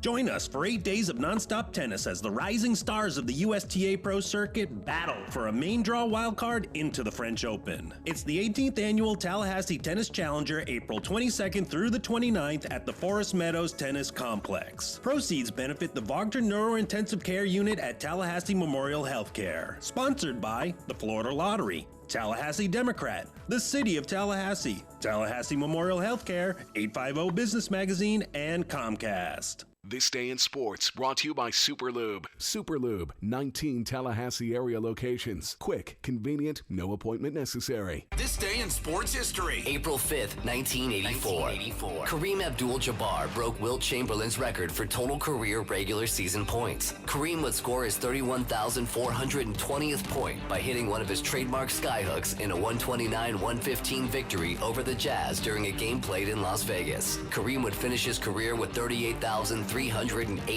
regular season points. At Auto and Tire Super Service Center, their goal is to keep you safe. And right now, when you buy your tires from them, you'll receive free road hazard protection, free tire rotation for life, free interest for 6 months, and a free oil change. And right now, get a $70 Visa gift card with the purchase of a set of Michelin tires. So when you need tires, head on over to one of their 5 Auto and Tire Super Service Centers, locally owned and operated, and serving Tallahassee for nearly 40 years.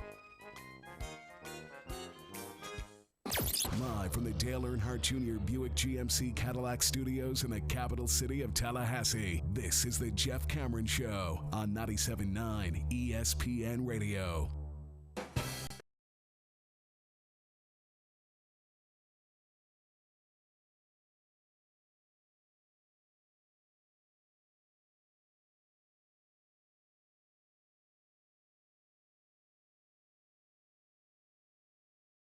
Jeff Cameron Show, 97.9 ESPN Radio. We'll finish up with Jimbo here and then have opportunities. Certainly, I'll get to probables too. But I do want to note that as part of Jimbo kind of making time for the press yesterday, spending a good 20 minutes with them, answering a lot of questions, we're not hitting on all of those. We're trying to hit on the meat of those and comment as we go along. But again, good follow-up about what Pugh's doing, what the tackles look like, the importance of spring. He did mention also that, look, they use quarterbacks live. He's done it every year he's been there. I don't know that we necessarily have to hear that soundbite, but he did say that he did it when Jameis was here. He's done it with every place he's ever been. I think we just probably wondered how much and how often he does it, but he seems to be making it a point to do it this year. To have guys not only kind of learn what it's like in real game action, but also for defenders to have to get guys on the ground. That struck me as interesting given Louisville's starting quarterback and Clemson's starting quarterback from a year ago. I think the idea that maybe the defense, oddly enough, is being hurt by not being live as opposed to the offense. We worry so much about quarterbacks getting hurt. I think he's worried about tackling. Yeah, and covering 4 or 5 of these things, spring or fall camps, I can remember when Jimbo turned some of the quarterbacks live, E.J. Manuel or Jameis back in the day.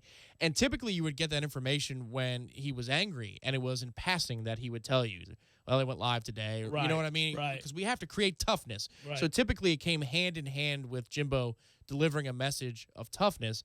But it is interesting. I had not heard the spin, at least Jimbo, talk about the spin of defenders needing quarterbacks to be live just as much as anybody else. But it makes sense, doesn't it? it? Does. I mean, it makes total in the sense. day and age where you run the quarterback an awful lot, you're going to be facing one in the first game of the year. It was not lost on me when he was talking about you got to get used to trying to get guys on the ground. I mean, Jalen Hurts, he can hurt you. Yeah, the one thing that he did note when he was talking about how important spring is and the benefits of the atmosphere, he noticed he noted that officials are a part of the whole process too. Yeah. Well, officials are a part of practice anyway. So that's nothing new for a scrimmage. And one thing he would remark on, and he has remarked on consistently, is it's hard to tell in a scrimmage when they're reviewing the film what's a sack and what isn't a sack. Right. Because the official is taught to blow the whistle dead if it's As soon anything as close. anybody touches him, yeah. And it happens in the spring game too. For anybody who's Well, gone the to stats any will spring always game, be silly. You'll see a guy had Yes. 6 sacks. You're like, no, he didn't. and you'll hear Jimbo yell, "That's not a sack" at the official because he stands behind the quarterback, Right. and then he'll reset the play down a distance however he sees fit in those moments. So also for just a continuity standpoint to see what a team is it actually going to be 2nd and 16, or does DeAndre get away from the pressure and it's actually a 1st and 10 yards down the field? That's a big, big difference in how the flow of a practice can go. Something I know had to have made you happy. We don't spend too much time on special teams, but we need to because we haven't been good at it. Yep. Here is talk of Logan and Ricky and how they've performed. Now, Logan lately, I think Logan's had a much better spring. Logan's really punting the ball extremely well. He hit it really good today. Kickoffs were good. Ricky's had some really good days. A couple days were okay, and then he'll battle back, but needs to get a little more consistency. Where have you seen that growth? Is it just fundamentals? No, just the fundamentals with Logan as far as your drop, your steps. It's all a process too, and getting more consistent on that, which allowed because he has a tremendous leg, and when he hits it like today, he was lights out today. And when you have those days, it's really good. And he's been very, very consistent probably the last 5, 6, 7 practices. First one's up and down, have some good ones and bad, but he's really just working on his technique, and getting it and getting it off quick and doing a good job. What he goes on to say there is that he's not overly concerned about long field goals. He gets asked a follow-up question regarding, I think Ryan Clark asks him about long field goals, and he basically said, look, let's try to get consistent between 45 and 40. We'll worry about everything else later on. And he's really quite clearly concentrating on Logan being a good punter, a more consistent punter, and Ricky being the field goal kicker. As long as you're making stuff 45 and in, if we need a long field goal, we'll worry about that when we come to it. Right now, let's just get better at some of the fundamentals here. Unfortunately, that's something that, excuse the pun, we're just going to have to punt on moving forward here unless something changes, unless Ricky grows up in a hurry or Logan finds consistency. Leg. That's the problem with Ricky is he doesn't have his brother's leg. Now, his brother is a mess in the NFL, different story. Sure, but he wasn't here for the most part. Or if Logan finds consistency with his field goal kicking and the accuracy that comes with it. But, yeah, just from a field position standpoint, I think that, for Florida State fans moving into the fall, the ramifications are if the ball's between the 40 and the 32-yard line in opponent's territory, how much more often are we going to go for it in those situations versus punting versus trying a long field goal? Because that's where it actually matters. And, frankly, there have been moments that we've thought he should be more aggressive on 4th down to begin with. I had a little Q&A with him one day about that, if you recall. Oh, yeah, the down and distance was disputed. We'll put it that way. Yeah. So, but that has been something people have wanted him to be more aggressive with. Anyhow, he may end up having to be out of necessity here. And, so that's some of what was talked about in spring. I mentioned he did talk about the receivers real quick, if you will. Here's one specifically where he's talking about Tate, but he mentioned some of the guys coming back. He's also mentioned Keith Gavin coming back. That's good news. Consistency. Now, it was good to see him back out there practicing today. That's for, hopefully, we'll judge tomorrow and we get hit and see if he can, if he can go. I don't know if he'll be able to go in the game, but he was out there in some practice today. I don't know if he'll be able to take a shot or not. We'll wait and see. But it's a consistency of understanding, using his size, using his routes and his body. I mean, that's what I say. You got to know who you are as a player and what your assets are, what your liabilities are. You know, you improve the liabilities, but use the assets and understand what you are and who you are and how you got to play. And I think he's really starting to grasp that and becoming a very effective player.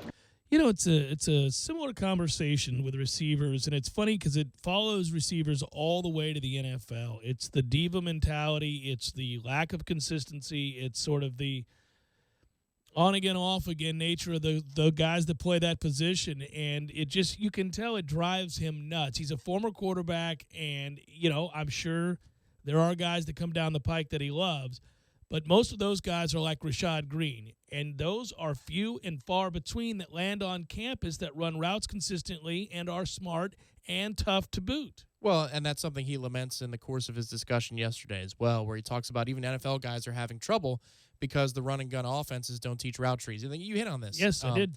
But the whole point being that with Auden, I think we can all say from just watching him play on Saturdays, the number one frustration is he'll leave his feet and he thinks he's got supreme body control, but he really doesn't. And I don't know how much hops he's got either. That's a timing issue. Yes. He has a terrible time judging. If he stays on his feet, he's really tough, and his wingspan is large enough that most defensive backs aren't going to get up as high as he will anyway. But, you know, from a body control standpoint, KB's strength was that he had immense NFL body control in the college level. And even, you know, guys of the past, Greg Carr had incredible body control. You know, Auden Tate doesn't, and that's what he needs to work on. And if he can work on that and bring any consistency to it, then he becomes a down-the-field threat like some of the other guys that we name already, like a Nooney Murray or even a Keith Gavin. Yeah, I think that has to do. I think all that comes with timing, and I don't know if you can get it if you don't have it. Sure, and maybe that's what Jimbo's talking about in liabilities. Yeah, that's just not what you have. That's unfortunate too, because he's got the body to dominate, especially if he understood how to high point balls. But it's frustrating. All right, we'll come back, wrap it up momentarily. Jeff Cameron Show, 97.9 ESPN Radio.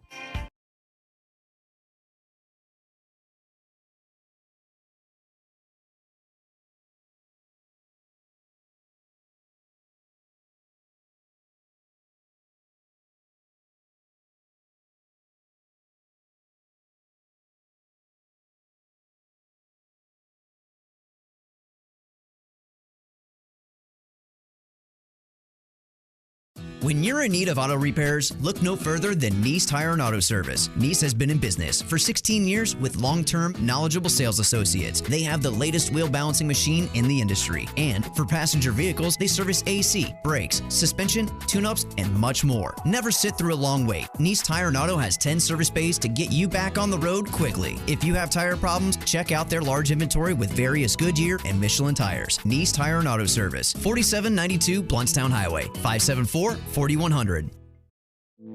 You put your mower through a lot. All that back and forth can add up to thousands of miles. That's like mowing cross country. Gravely commercial mowers are built for all-day performance, helping you get the job done mile after mile. Gravely, built to mow the distance. Get your Gravely motor only at TNT Supercenter, your one-stop shop for work or play. 14585 Highway 19 South, Thomasville, Georgia. TNTSupercenter.com. And for passenger vehicles, they service AC, brakes, suspension, tune-ups, and much more. Never sit through a long wait. Nice Tire and Auto has 10 service bays to get you back on the road quickly. If you have tire problems, check out their large inventory with various Goodyear and Michelin tires. Nice Tire and Auto Service, 4792 Bluntstown Highway, 574-4100. Can't decide between fresh steak, seafood, or wings? Well, Miller's Ale House on Appalachia Parkway has it all. From center-cut sirloin and original pastas to fresh salads and favorites like Miller's Signature Zingers, tossed in your favorite sauce. Miller's Ale House has a full-service bar featuring more than 75 beers, plus wine and liquors. Bring the family to watch the big game inside or on their covered patio on one of over 60 HD TVs. However you come to relax, you will have a good time and great food at Miller's Ale House on Appalachia Parkway.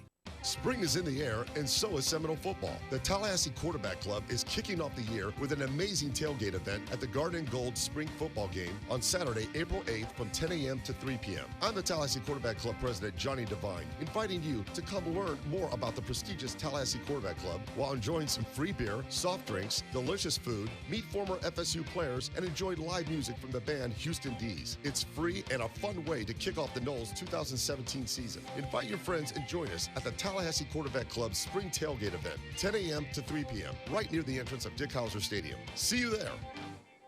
Don't settle for a sissy sandwich. Beef O'Brady's new $5 Epic Grillers stuff epic meaty goodness between thick slices of brioche bread, double grilled, inside and out. Beef's $5 Epic Grillers. 0% sissy, 100% epic. You're locked in with the Jeff Cameron Show on 97.9 ESPN Radio.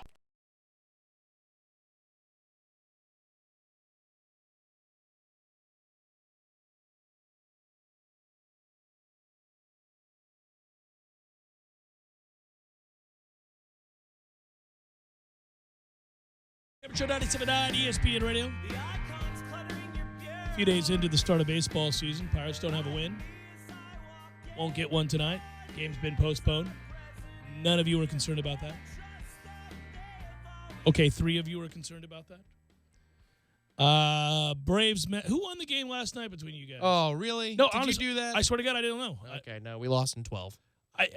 The Pirates lost in extra innings on a walk-off 3-run home run from Leon after Tyon pitched 7 shutout in Fenway. And that's frustrating, but honestly, I went to bed after the home run and said, well, we're done here, and I forgot to check to see who won the Mets-Braves game. No, it went into 12. Honestly, even that we got to 12 was a bit of an accomplishment. The Braves were the ones that were sniffing runs more consistently than the Mets were. Jay Bruce was really the only guy who hit last night. I did see that. I every time I looked up, Jay Bruce was getting a hit. And every time, if you were looking at the game and watching the game, Jose Reyes was doing something stupid. He's really not explosive at third base. He doesn't have much of instincts anymore, and he's not disciplined at the plate, so I don't really know how much longer he's going to be a Met. Couple games in, man. Oh, I'm just saying that he should be fresh to start the year. Well, let me tell you, you can't possibly feel the kind of frustration about and he's a former star, and at this point, so is Andrew McCutchen. Appreciate that. 0 for 5. Yeah, if you're going to play the hot corner and if you're going to play the outfield, you got to have a good first step. And Andrew, you said never had. He just had the makeup speed to do it. Yeah. Reyes had speed for days, and he looks like an ass at third base. I can't figure. I swear this is a wondrous mystery. What has happened to Andrew McCutchen? He is done. He's shot. He killed us again last night. 0 for the world with men on base again. He doesn't have a hit this year. Bat speed non-existent. He's not even a threat to get a hit. Well, Jay Bruce has turned 2 doubles into triples so far this season. Look at Jay Bruce. Yeah. And from defensive standpoint, not an offensive always been standpoint. awful on defense. Yeah, but I mean, like world-class awful. See, and here's the problem, But he's hitting for you. Cespedes refuses to play right field. Why, I don't know. But it's a cavernous right field versus, a standard left field. And that kind of sucks. So, But Jay Bruce will get to that ball eventually. I think we know the deal with Cespedes. But he'll hit 30, and that's what we need. That's why you leave him alone, right? Braves, Mets. Speaking of which, probables. Let's go. It's time for, how you say, with the pitching, probables? Ton of day baseball today. Those finals are in. Go home, find that out. Jamie Garcia goes for, or is it Jaime? It is Jaime. I thought so.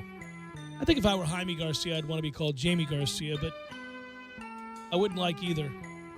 Matt Harvey goes for the Mets. Sounds like that hot C-list actress that you don't ever know her name. And then you look, oh, man, that's Jamie Garcia. Blue Jays, Rays, Marcus Stroman, WBC hero. That's right, American hero. Blake Snell. Mariners, Astros, Miranda, and Musgrove. Over here in the Musgrove.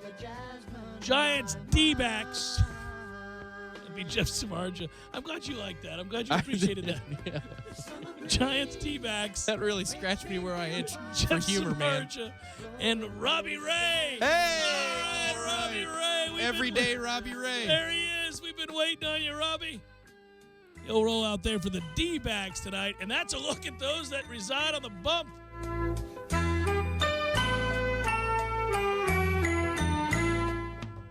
I forgot how the Thursday shows can be depressing at the end because they're like, if you didn't catch the day baseball, like most of us at work don't, here you go, get 2 games. Good luck with that. Yeah, well, At least that's one good. of them's your boys. Yes, and it's a short segment anyway, so I'm kind of glad that there was a light slate. I will tune in, watch a little Mets baseball tonight. David Wright going to play? Is he? That too is not being sarcastic. I didn't know if he was ready to play the start of the year or not. Is he? David Wright is going to play as many games of baseball this year as I will. Dustin Johnson will play as many holes at Augusta this year as I will. Damn it, Dustin. I got to reiterate, I'm not sure I'm buying that slipping on the steps stuff. I'm that kind of jaded and cynical, especially with a guy who's had interesting issues in the past. Maybe he slipped. Why he slipped, I'd love to know. Good work out of you.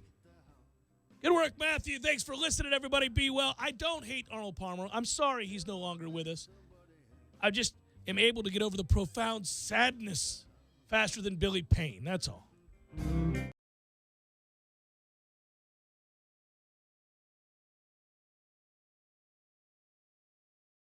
When you're in need of auto repairs, look no further than Nice Tire and Auto Service. Nice has been in business for 16 years with long-term, knowledgeable sales associates. They have the latest wheel balancing machine in the industry. And for passenger vehicles, they service AC, brakes, suspension, tune-ups, and much more. Never sit through a long wait. Nice Tire and Auto has 10 service bays to get you back on the road quickly. If you have tire problems, check out their large inventory with various Goodyear and Michelin tires. Nice Tire and Auto Service, 4792 Bluntstown Highway, 574-4100. You can tell a lot about a tractor by its warranty. That's why Mahindra makes the toughest tractors on earth. With steel, not plastic. Backed by the industry's best limited powertrain warranty, period. Not 5 years, not 6 years, but a full 7 years on select models. No wonder the other guys are green with envy. No money down, 0% interest, and no payments until July. Available at TNT Supercenter.